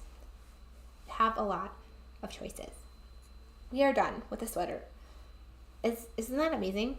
Except maybe we got to think about value. I might put a little bit more blue where the sweater is clearly darker. So kind of near the same places we put the ink. giving it a little bit more dimension. That looks really good. Really happy with that. That's so fun. That is so fun. It's so fun. It's so fun. I can't stand it. The next thing we get to do is the orange fur, and this is really going to make it pop because we picked orange and blue. And you can see, I just need to get, okay, now you can see my paint colors in both ears. Moving it down a little bit here. Perfect. So you can see the orange in the ears and the orange on the face. So 3-step process. Let me clean my flat brush. Yeah, we'll clean my flat brush. Trying to think what I want to do with this orange fur. Because I really love how dark it is with his wrinkles.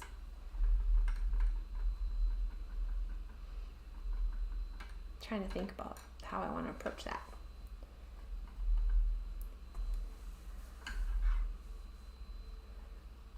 Do I want to do orange first? Let me just check in on you guys and see if there's any questions right now. Hello everyone, this is so fun. Okay, I don't have any more. I forgot if you said if there's a different method to use if I don't have a grainer brush. So that's the only question that's come in right now. You know, I'd say get a grainer brush. No, you can use, you can like use a round brush and try to fan it out. You can, I don't know, it's tricky. You can use a bristle brush, so for like oil painting, and you could cut, you know, use some shears and just try to make a mess of a flat brush to get it bristly. So I'd just say be creative and then buy a grainer brush. That's what I would say. Okay, I'm not still quite sure how I want to approach that. So let's just do the ears. And we know how fun ears are and how fast they go. And the other cool thing is these are going to go even faster because we are underworking it, right? We're not overworking it, we're underworking it. So I'm tinting my water a little bit so you can see, and I'm putting most of my water on the ear on this side, and then I'm going to bring it down right here and right there. I like that. That looks good. Okay, and I'm going to do the same thing over here. He's got a lot of color up on the top of this ear, and it kind of flows around down here, and then it flows down and right into here. Now let's go in and do our neutral tint on the dark part of his ears. I have a heavy mix on my silver black velvet brush, and I'm going to come in, put that black around this area. I'm going to use my blotted brush and facilitate it to go a little bit more down in here.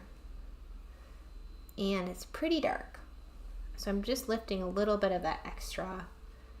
I don't want it to be crazy dark. I kind of want people to look at his eyes and not his ears. So I'm lifting out a little bit of that extra pigment. And especially I'm going to do a water ear mix over here because this is the light side. And in general, that ear just isn't quite as dark. So coming in with my brush that just has water, I'm going to move it around a little bit here, pick up a little bit of extra pigment. It just doesn't need all that. And then move the water around. Flat brush still, and getting some purple. So pink, laying down some pink. Wow, that's a lot of pink. That's a lot of pink. I'm gonna pick up a little bit of that pink. Okay, and then some blue to make it purple on this side. And over here, I'm going to come in with my blotter brush and add some water and hope it will move it to the edges.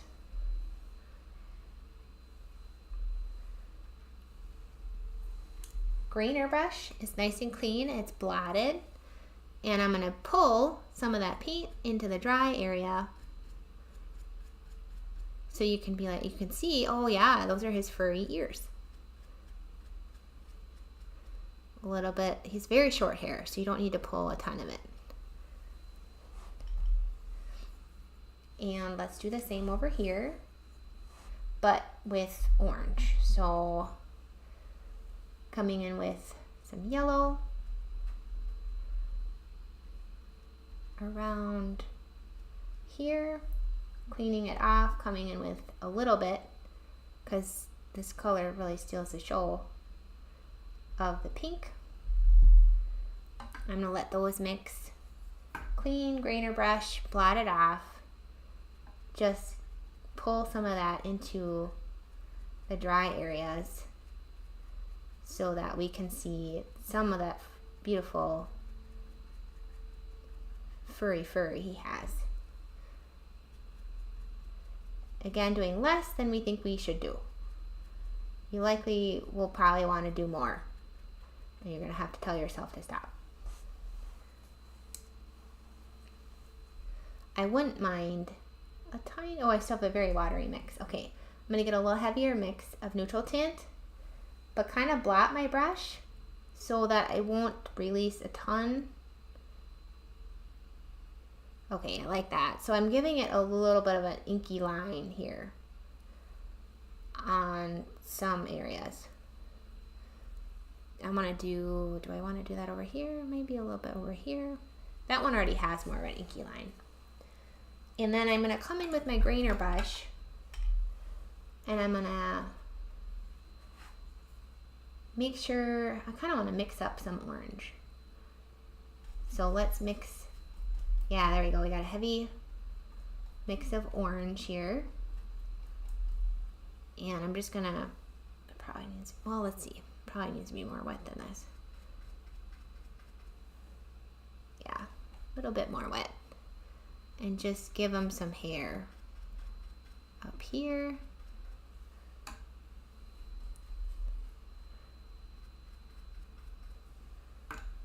I wet it down, blotted it to get a watery mix.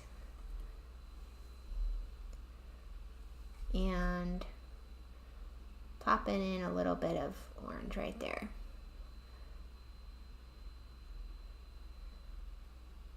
And just blotting it off so I don't get too heavy of a stroke. And I'm going to plot in a little bit right there. Kind of like how that looks. And then I'm going to drop in some water, push that pigment out towards the edges a little bit more while it's still wet, and it'll bloom and make some really pretty things happen in the ear there. Do the same thing over here. Drop it in and let it just carry it around. Okay, I want to make sure I don't overwork his face now that we're moving on to the orange hair. So here's what I'm going to do. I'm going to do the 3-step process across his whole face here. Okay, I think I figured it out. So, a kind of, we don't want the water to pool here. So we're going to do a lighter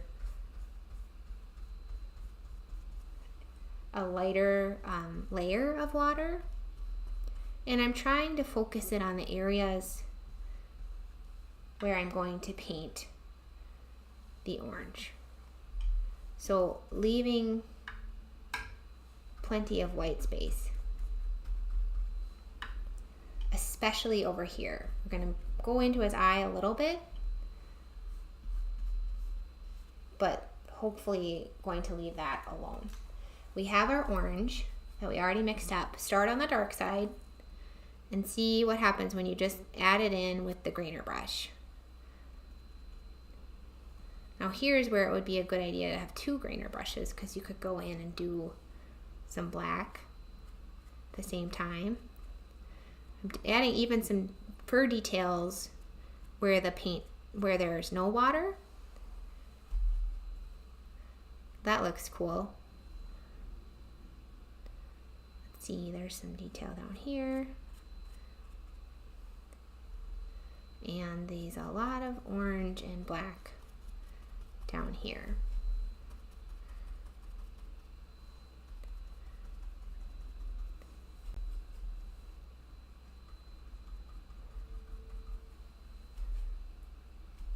Mixing up a little bit more here.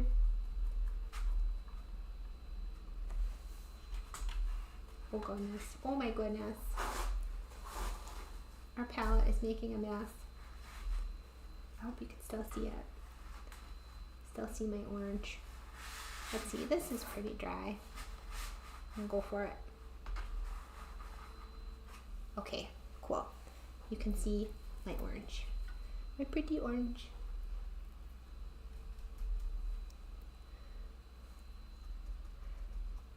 All right. This is looking really cool. So we're kind of just going along his wrinkly folds. I have to move this because I gotta get it up here a little bit. Just know that I'm grabbing some orange, our azo yellow and our opera pink mix.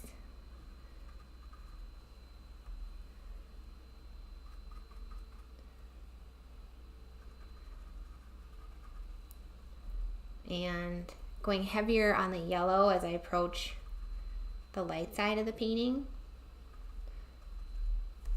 I want to get my blotted brush and blend it in a little bit.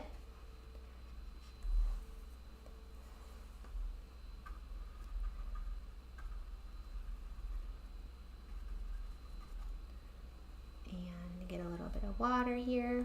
It's kind of dirty. Blotting it, getting heavier on the yellow on the light side.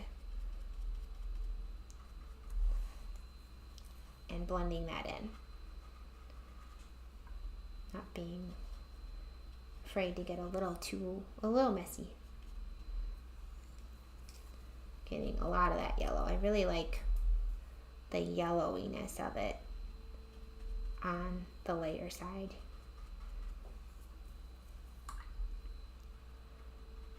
We don't need a ton on this light side, so we just got to be a little careful. So I'm coming in, I'm putting some yellow on my blotted brush here to make sure, just because I'm trying to work a little fast since parts of this are wet. Really pretty visible brush stroke there, and I'm going to put one down here as well. And bring it up there with a little bit more water. So it just bleeds up there and kind of gets lighter as it goes. A lot of white space over here on this side. This blotter brush has quickly become my yellow brush. As you can see, it's pretty though. I like this yellow. I'm even bringing it up into the muzzle a little bit there. You can see that.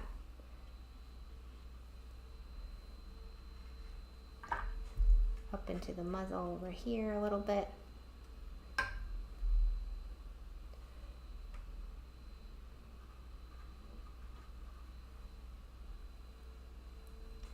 I'm going to kind of get a little yellow happy over here. This is just glazing. Basically, we're just adding a little layer of yellow on the light side of his face.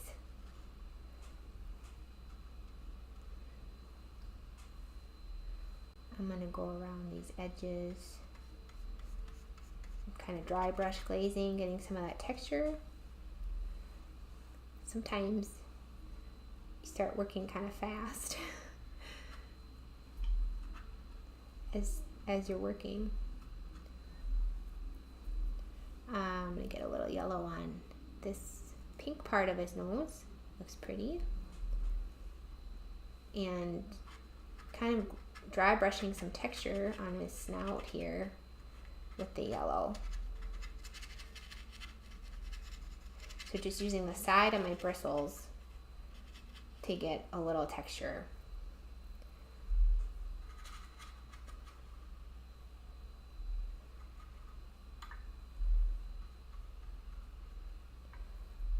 Okay, let's finish out the orange on the dark side, which has dried, but it's still, we can definitely still work on it here. Just gets a little bit more of that grainer brush look once it's dry.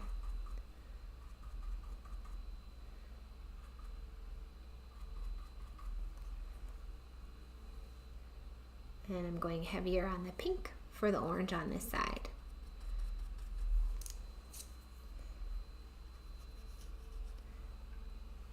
And that's another really cool thing about mixing up your own colors, is that you, within the spectrum of orange, now have a spectrum of orange. Which, I mean, doesn't that look so cool? I think that looks so cool. I just love having a limited palette and then working from that kind of way. A little more pink over here.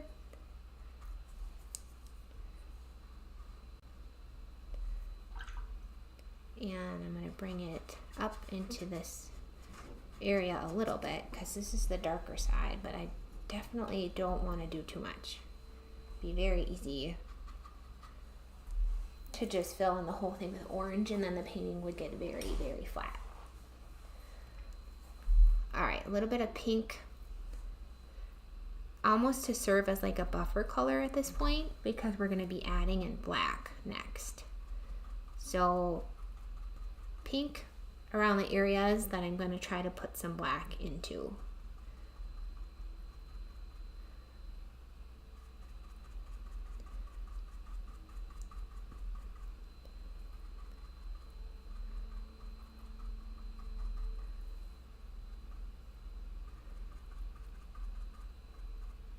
Oh, I like this blooming that we did right there. That's really pretty. All right, let's come in and do our black. I want to show you what I'm going to plan on doing with the black with my palette here. I think what I want to do is a purpley black, almost making the black itself a buffer color. We're going to see if we can pull that off. So heavy mix of neutral tint to mix up a purpley black. So we're going to do neutral tint and then add some ultramarine to that.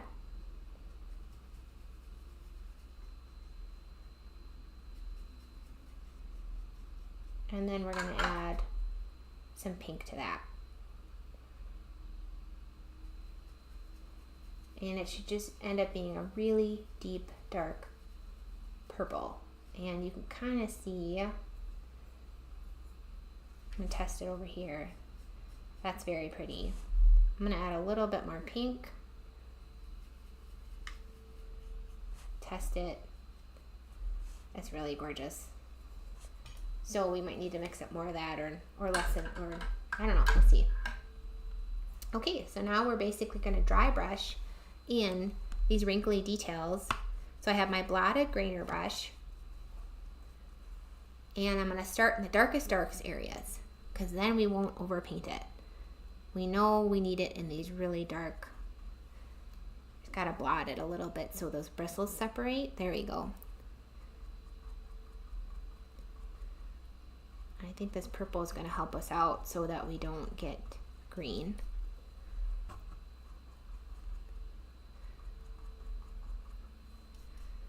And it kind of comes in. I'm going to get my blotted brush here and pull it around. Yeah, I'm really glad we made this purpley black color. I'm kind of pulling it into the eye area.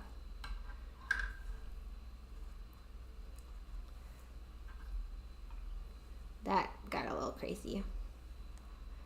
Pool is pooling a little bit right here, so I'm just kind of taking it out. I gotta make sure I keep this light, so I'm just lifting some more of that off right there. There we go. That looks really good. Didn't want that to be too dark.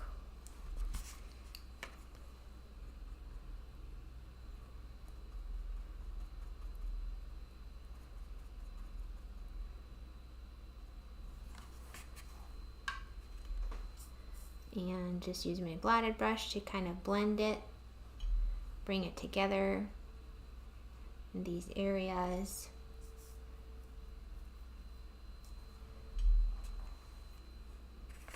It's still pretty wet, which is why it's blending really well, but I also think that looks kind of cool. That's the other thing, if you work faster, you're working while it's still wet, and watercolor has more of a chance to do these cool things that it can do.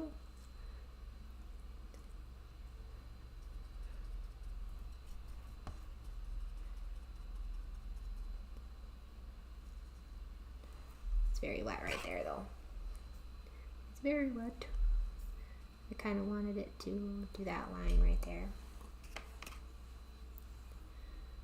Okay, let's see if we can go up here. So this is a very dark little wrinkle. So we're just grainer brushing some of that purple on there. And this is very dark, right above his nose. And we want to keep a little bit of a lighter space between here,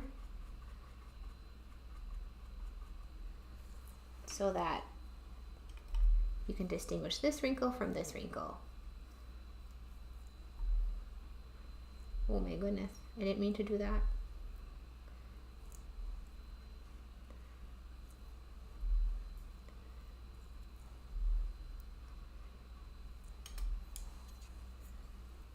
And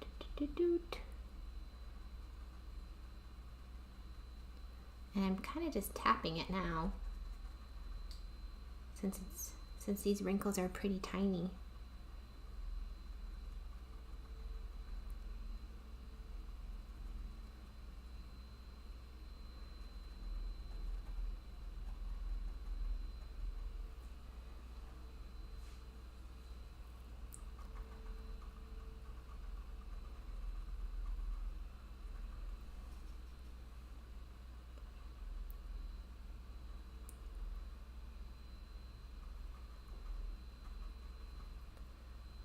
And there we go. Get that beautiful purple on this side too.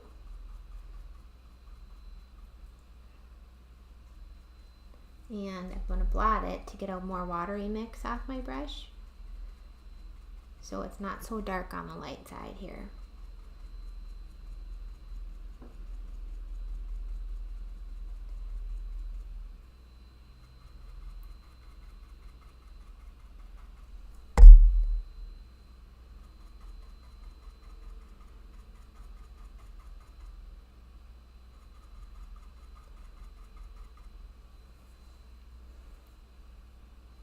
And then we have, I'm going to do a watery mix of that purple, dark purple, for, let's see, which one is this? This one has some black in it too.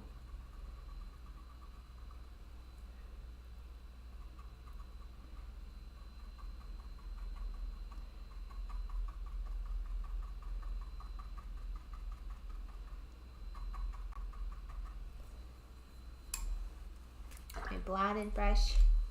Just going to soften some of these, make them look a little, well, softer. Even though they are furry, I just think that might look a little nicer.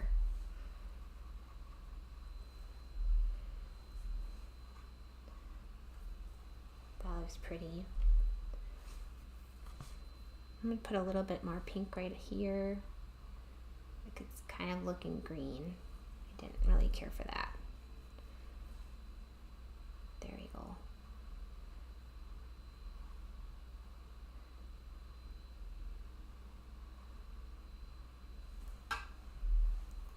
And softening some of these wrinkles too. It's tricky because I'm trying to avoid green while still making it really pop.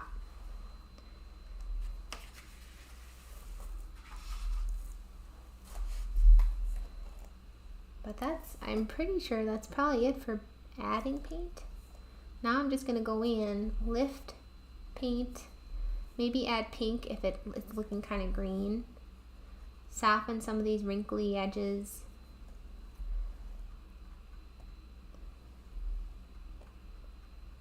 Lifting is such a great tool as well. So now it's just about refining everything.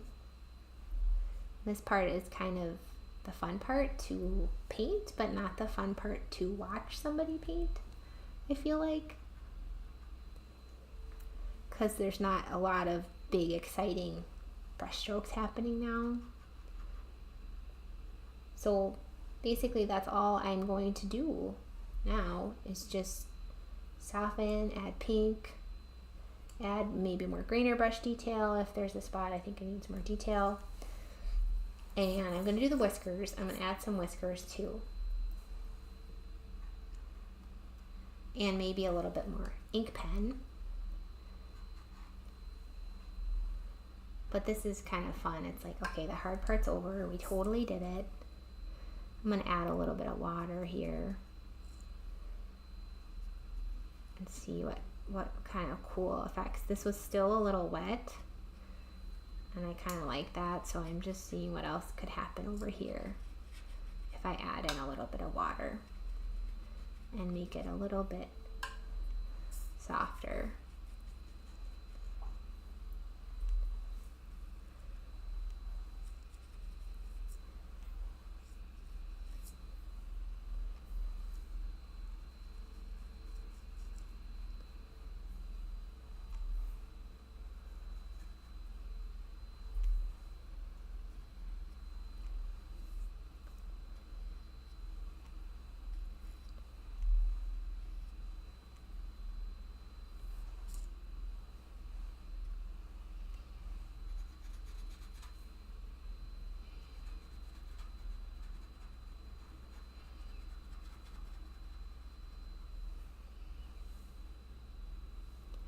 So pretty much just adding pink if there's areas that look a little green to me.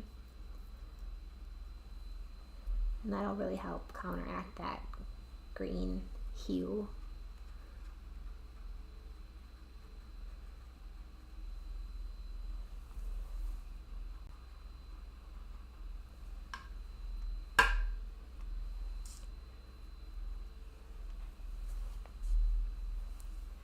And I really want to make sure too that I'm lifting around his eye.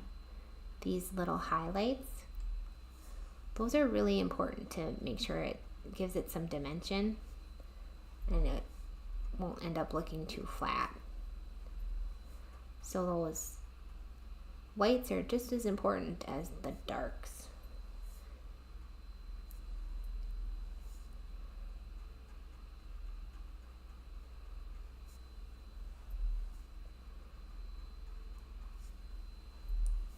Oh, and then we're also going to do splatter, which will be very fun. But it's just that this part is important to get it looking a little bit more polished. This is cool. You see how I went up here and how he looks a little bit more worried? I like that a lot. It's cool what lifting can do. You can, just because the color is there doesn't mean it has to be completely there. You can still manipulate it. You can't get it back to white, but you can still do a lot with it. I really like that. I also like how when we dropped water here, it's moving this around a little bit. Really cool. So I'm just softening a little bit more, starting with the dark side here.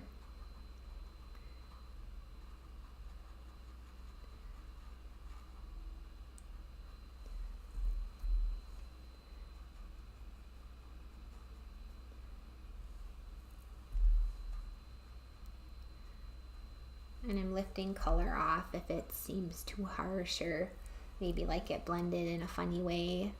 I mean, we're blending blue and yellow, right? We're using blue and yellow in the same areas, and it's gonna blend in kind of funky ways.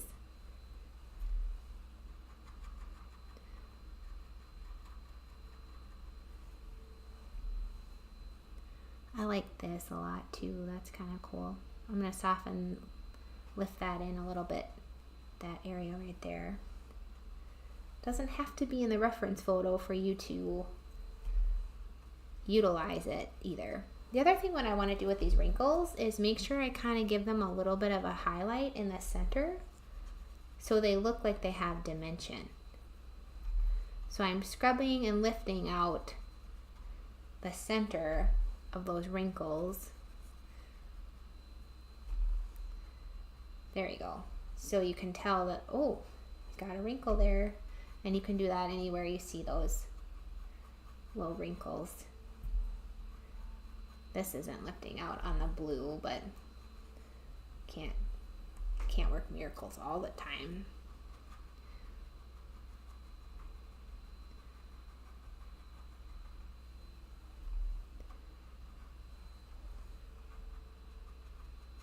And I hope too that you see how editing this reference photo to be such a high contrast reference photo really kind of gave us a leg up when we started to paint, because we weren't distracted by seeing this huge face of brown.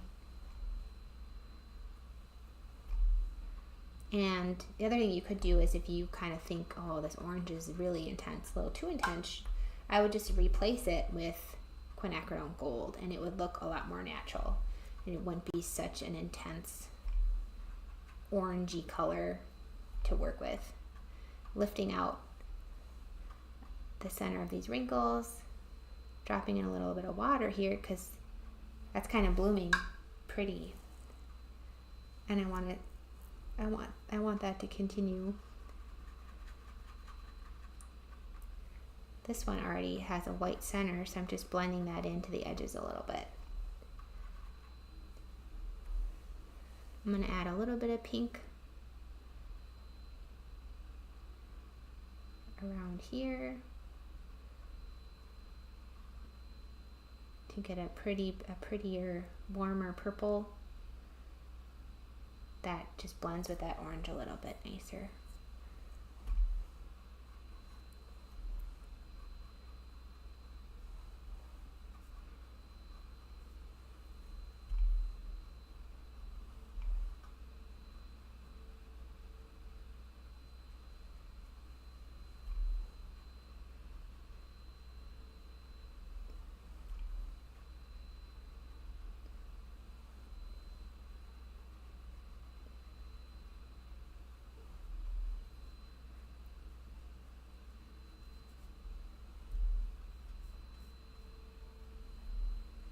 So I'm just still lifting and softening any area that looks a little too intense or like maybe the values are a little off.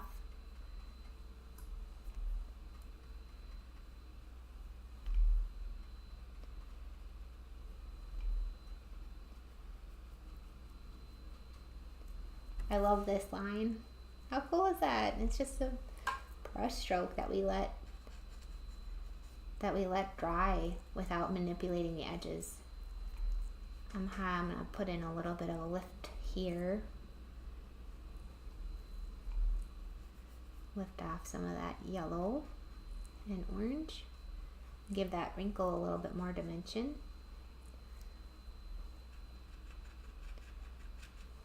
See if I can do a little lifting right here.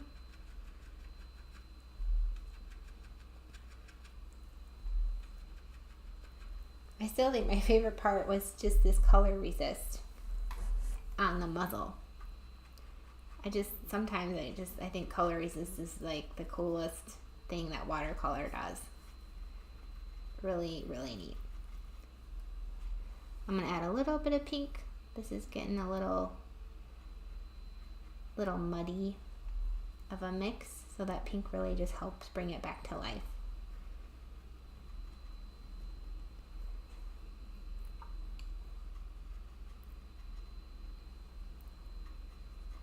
And you don't have to soften everything, just do what looks good to you.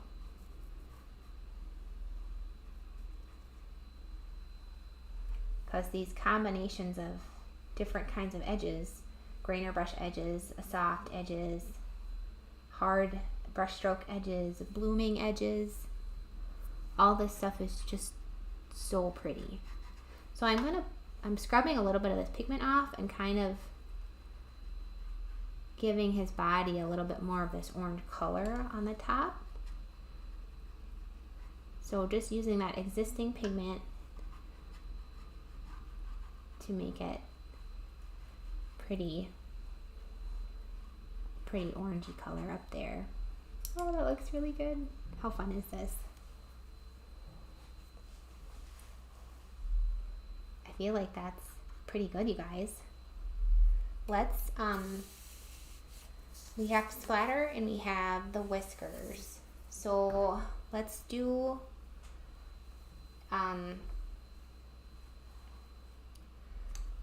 the white whiskers first. I am going to go ahead and use some of this bleed proof white. You can absolutely use buff titanium, and I add a little water to it, and I just use whatever's in the cap. I have a size 2 round here, but if you don't have that, you could also use your silver black velvet brush.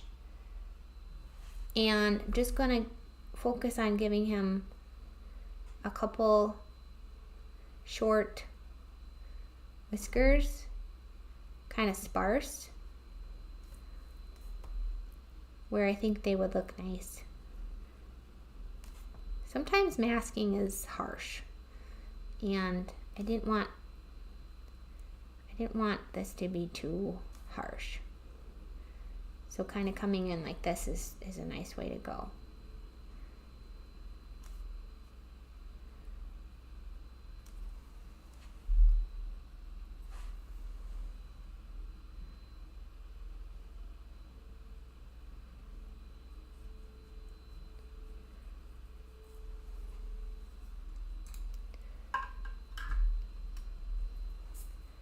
And you can kind of soften them if they get too thick or too harsh too.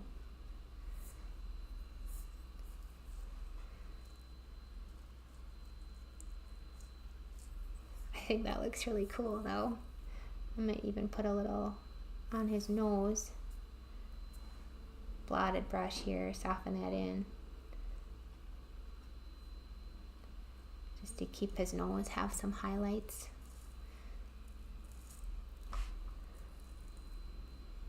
Kind of like how his whiskers go everywhere, every direction.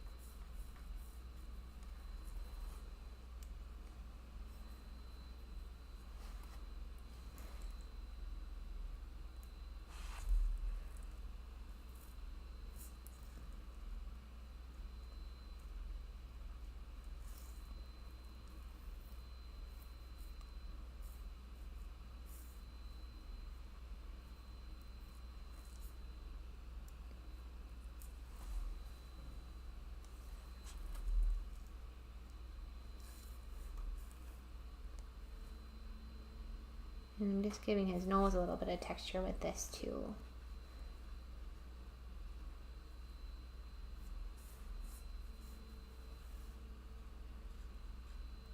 Using the side of my brush to kind of give it, just to catch a little bit of that paper texture.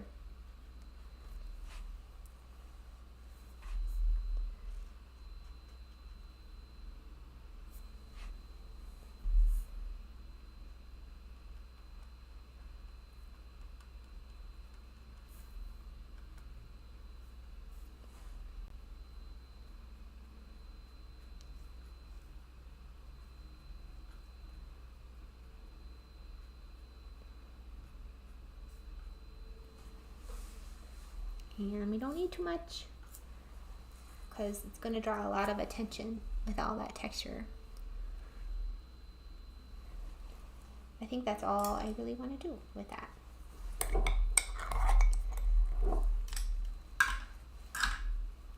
I'm just gonna blot a little bit before it dries too much in areas where I think maybe I overdid it, because I just can't stop looking at it, which is good, but it's also, we want our eyes to look at other parts of the painting too.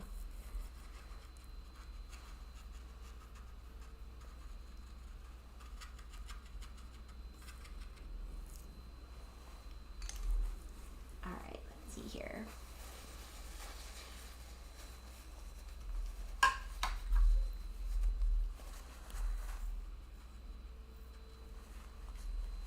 That looks cool. I just love this area. Isn't it fun what dropping in water can do? Okay, let's do a little bit of the black whiskers. To be careful with these, especially because these you can't really get rid of. The other thing I might want to do is give them some of those dots on his muzzle that we got lost.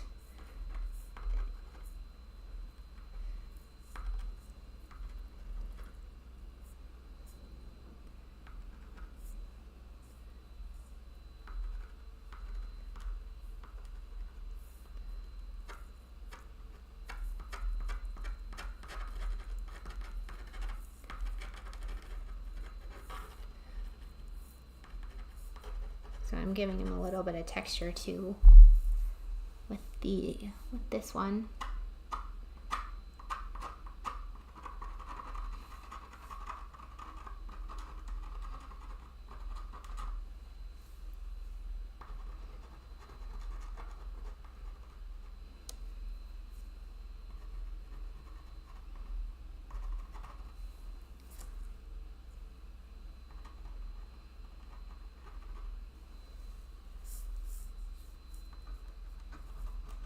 I don't normally do this much ink pen with my portraits unless it's like a supposed to be kind of a inky portrait, which is exactly what we were going with this one.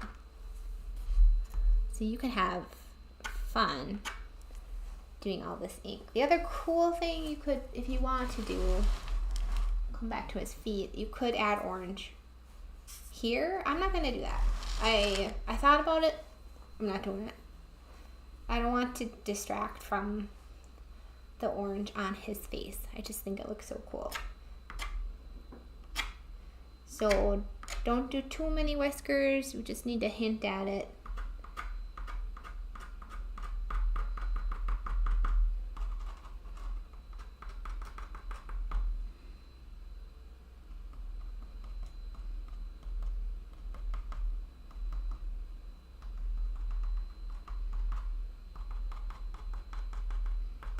It's smart to do some though around his eyes, because that's really where we want our focus to be. And the more you have that contrast of lines and shapes and colors and all that stuff happening in one area, that's where your eyes are gonna go. Oh, he has a cute little whisker right there. I love those little side whiskers they have. Oh my gosh. Super fun, huh? A little bit of, I don't know, I kind of like that light. This is the light side, so I don't want to go too crazy over there. The other thing is just these little wrinklies are pretty dark in some of these areas. So you could emphasize those wrinkles if you needed to. It could be cool to kind of glaze that. I wonder if we could get away with glazing that just a bit. I just think that one section of his wrinkles is really cool. So I'm going to make a purple, because glazing we only want to pass by it once. So you do not want the colors to mix on the paper, because you're just doing a quick visible brush stroke. So I really wanted that wrinkle area to stand out. So I'm just glazing with a pinky purple. And I don't want to cover up too much of the cool water effects that we managed to create. So you got to be careful about that when you're adding this glazing at the end. But sometimes it can just look so cool to add in a little bit of these effects. I'm going to glaze right here. So I'm just grabbing this purple and giving him a little bit more dimension.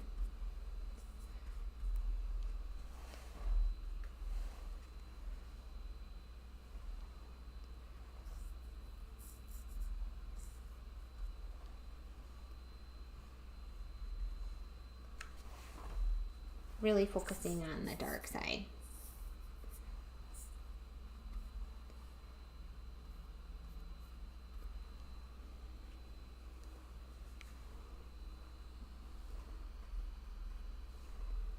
I'm going to blend a little bit of this glaze over here. And then yeah, if anything is maybe a little too brush strokey, a little too harsh, you can just blend it in. But sometimes those brush strokes look really, really cool.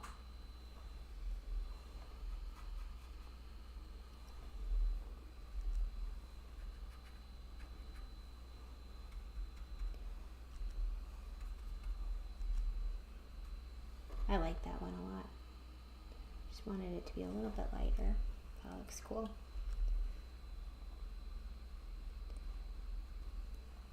You can soften with this big flat brush too quite a bit faster. Okay, last up is splatter. And then holy moly, we did it, you guys. I can't say I might not come in after the live and maybe add in some darks or lift, or I probably won't. I try not to. I try to just let it be. But let's add a little splatter for fun. I'm just gonna do neutral tint. But the cool thing with adding black splatter on an ink thing like this is that it makes it look like you actually used ink, right? So I hope you saw that. I hope you saw that where I put the splatter. I splattered even without trying to while I was painting. I kind of want to touch up here. So I put a little bit right in this area as well. But the rest of this is white space, and I'd like to zoom out and show you what the whole thing looks like. I will definitely still post it on my social channels, and I'm gonna update the thumbnail on the YouTube video so you can see the finished painting on the thumbnail instead of the reference photo. And I'm just filling in maybe where I think it would look cool to have bigger splatter and stuff too. But I don't want to do too much splatter. So this is it. This is Sully. Let me zoom out so you can see. That's as far as I can zoom out.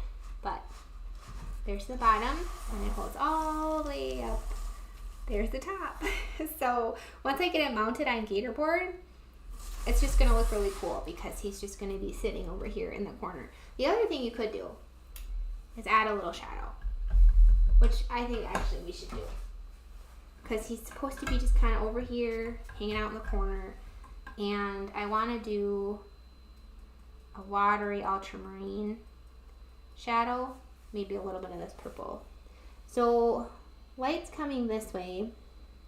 I have to be careful because I already did the splatter and I shouldn't have done that. But a little bit of shadow on this side. A little toggle shadow, kind of cute, right? Maybe, where would his other toggle shadow be? Right there.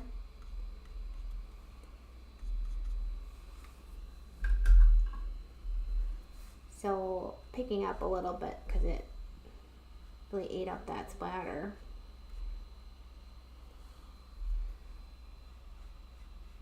I don't know, it's kind of cool though. A little bit of shadow right there.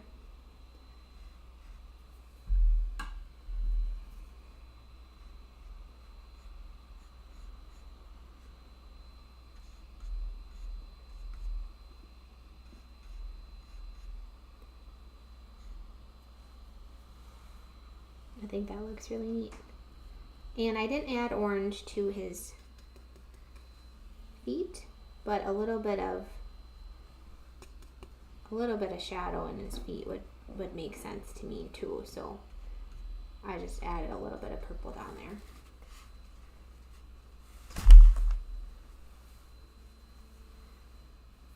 there. Okay, there is Sully. We are done. I'll see here if anybody else commented with some questions. Don't forget to thumbs up this video. Thank you. Oh my gosh, that is so nice. Okay, I'm gonna come back here and let me get you so you can see me again. Hi, we did it. How fun is that? Okay. All right, so I think we got it here. Yep, we talked about the grainer brush. I would do splashing all over the paper, right? It's hard not to. I've done that before. I learned the hard way. Could you cut an old brush into a grainer? Yeah, do that. Oh my gosh, especially if you're not even planning to use it anymore. Do that, absolutely. There we go. You know, just try it. Is this all wet and wet? Well, the 3-step process, if you paint with water and then you're adding color, yes. I would refer to my properties PDF, where I break down each technique in how much water is on the paper, your brush, and the paint. That will help you a lot. You can kind of see how much water I used and everything. I don't like the whole wet and wet and wet on dry and dry on wet, but most of the watercolor magic happens when the paper is wet. The color resist that we did, the scraping that we did, but also glazing, right? And that happens when the paper is dry. Grainer brush, paper is dry. Pulling color, you're pulling an area from wet to dry. So there's different ways. It's all, you kind of need to do all of it. And the properties PDF will help you a lot. The techniques PDF, the rescue guide will help you a lot in kind of breaking down how wet everything should be according to what technique that you're using. I know I've never paint so light and then so dark. Yeah, just go for it, right? And I can't believe you're leaving your brush in the water. They're still in there. Oh my gosh. Like I said, I just kind of go for it, you guys. And I beat on my supplies a little bit and messy paper and all that stuff, but it's a lot of fun. Has Core answered you yet? Oh, you remembered? Yes. No, I have not heard back from them, but I'm planning to just buy a set of Core and some Core grounds to test those out in February. Super excited. I can't wait for Core to get back to me to do it. So I'm just going to do it. So that'll be a February video. Let's see. I used the oh crap a lot. Yeah. The eye is amazing. Yeah, the eyes turned out so fun, right? I just think Sully in himself is such an expressive dog.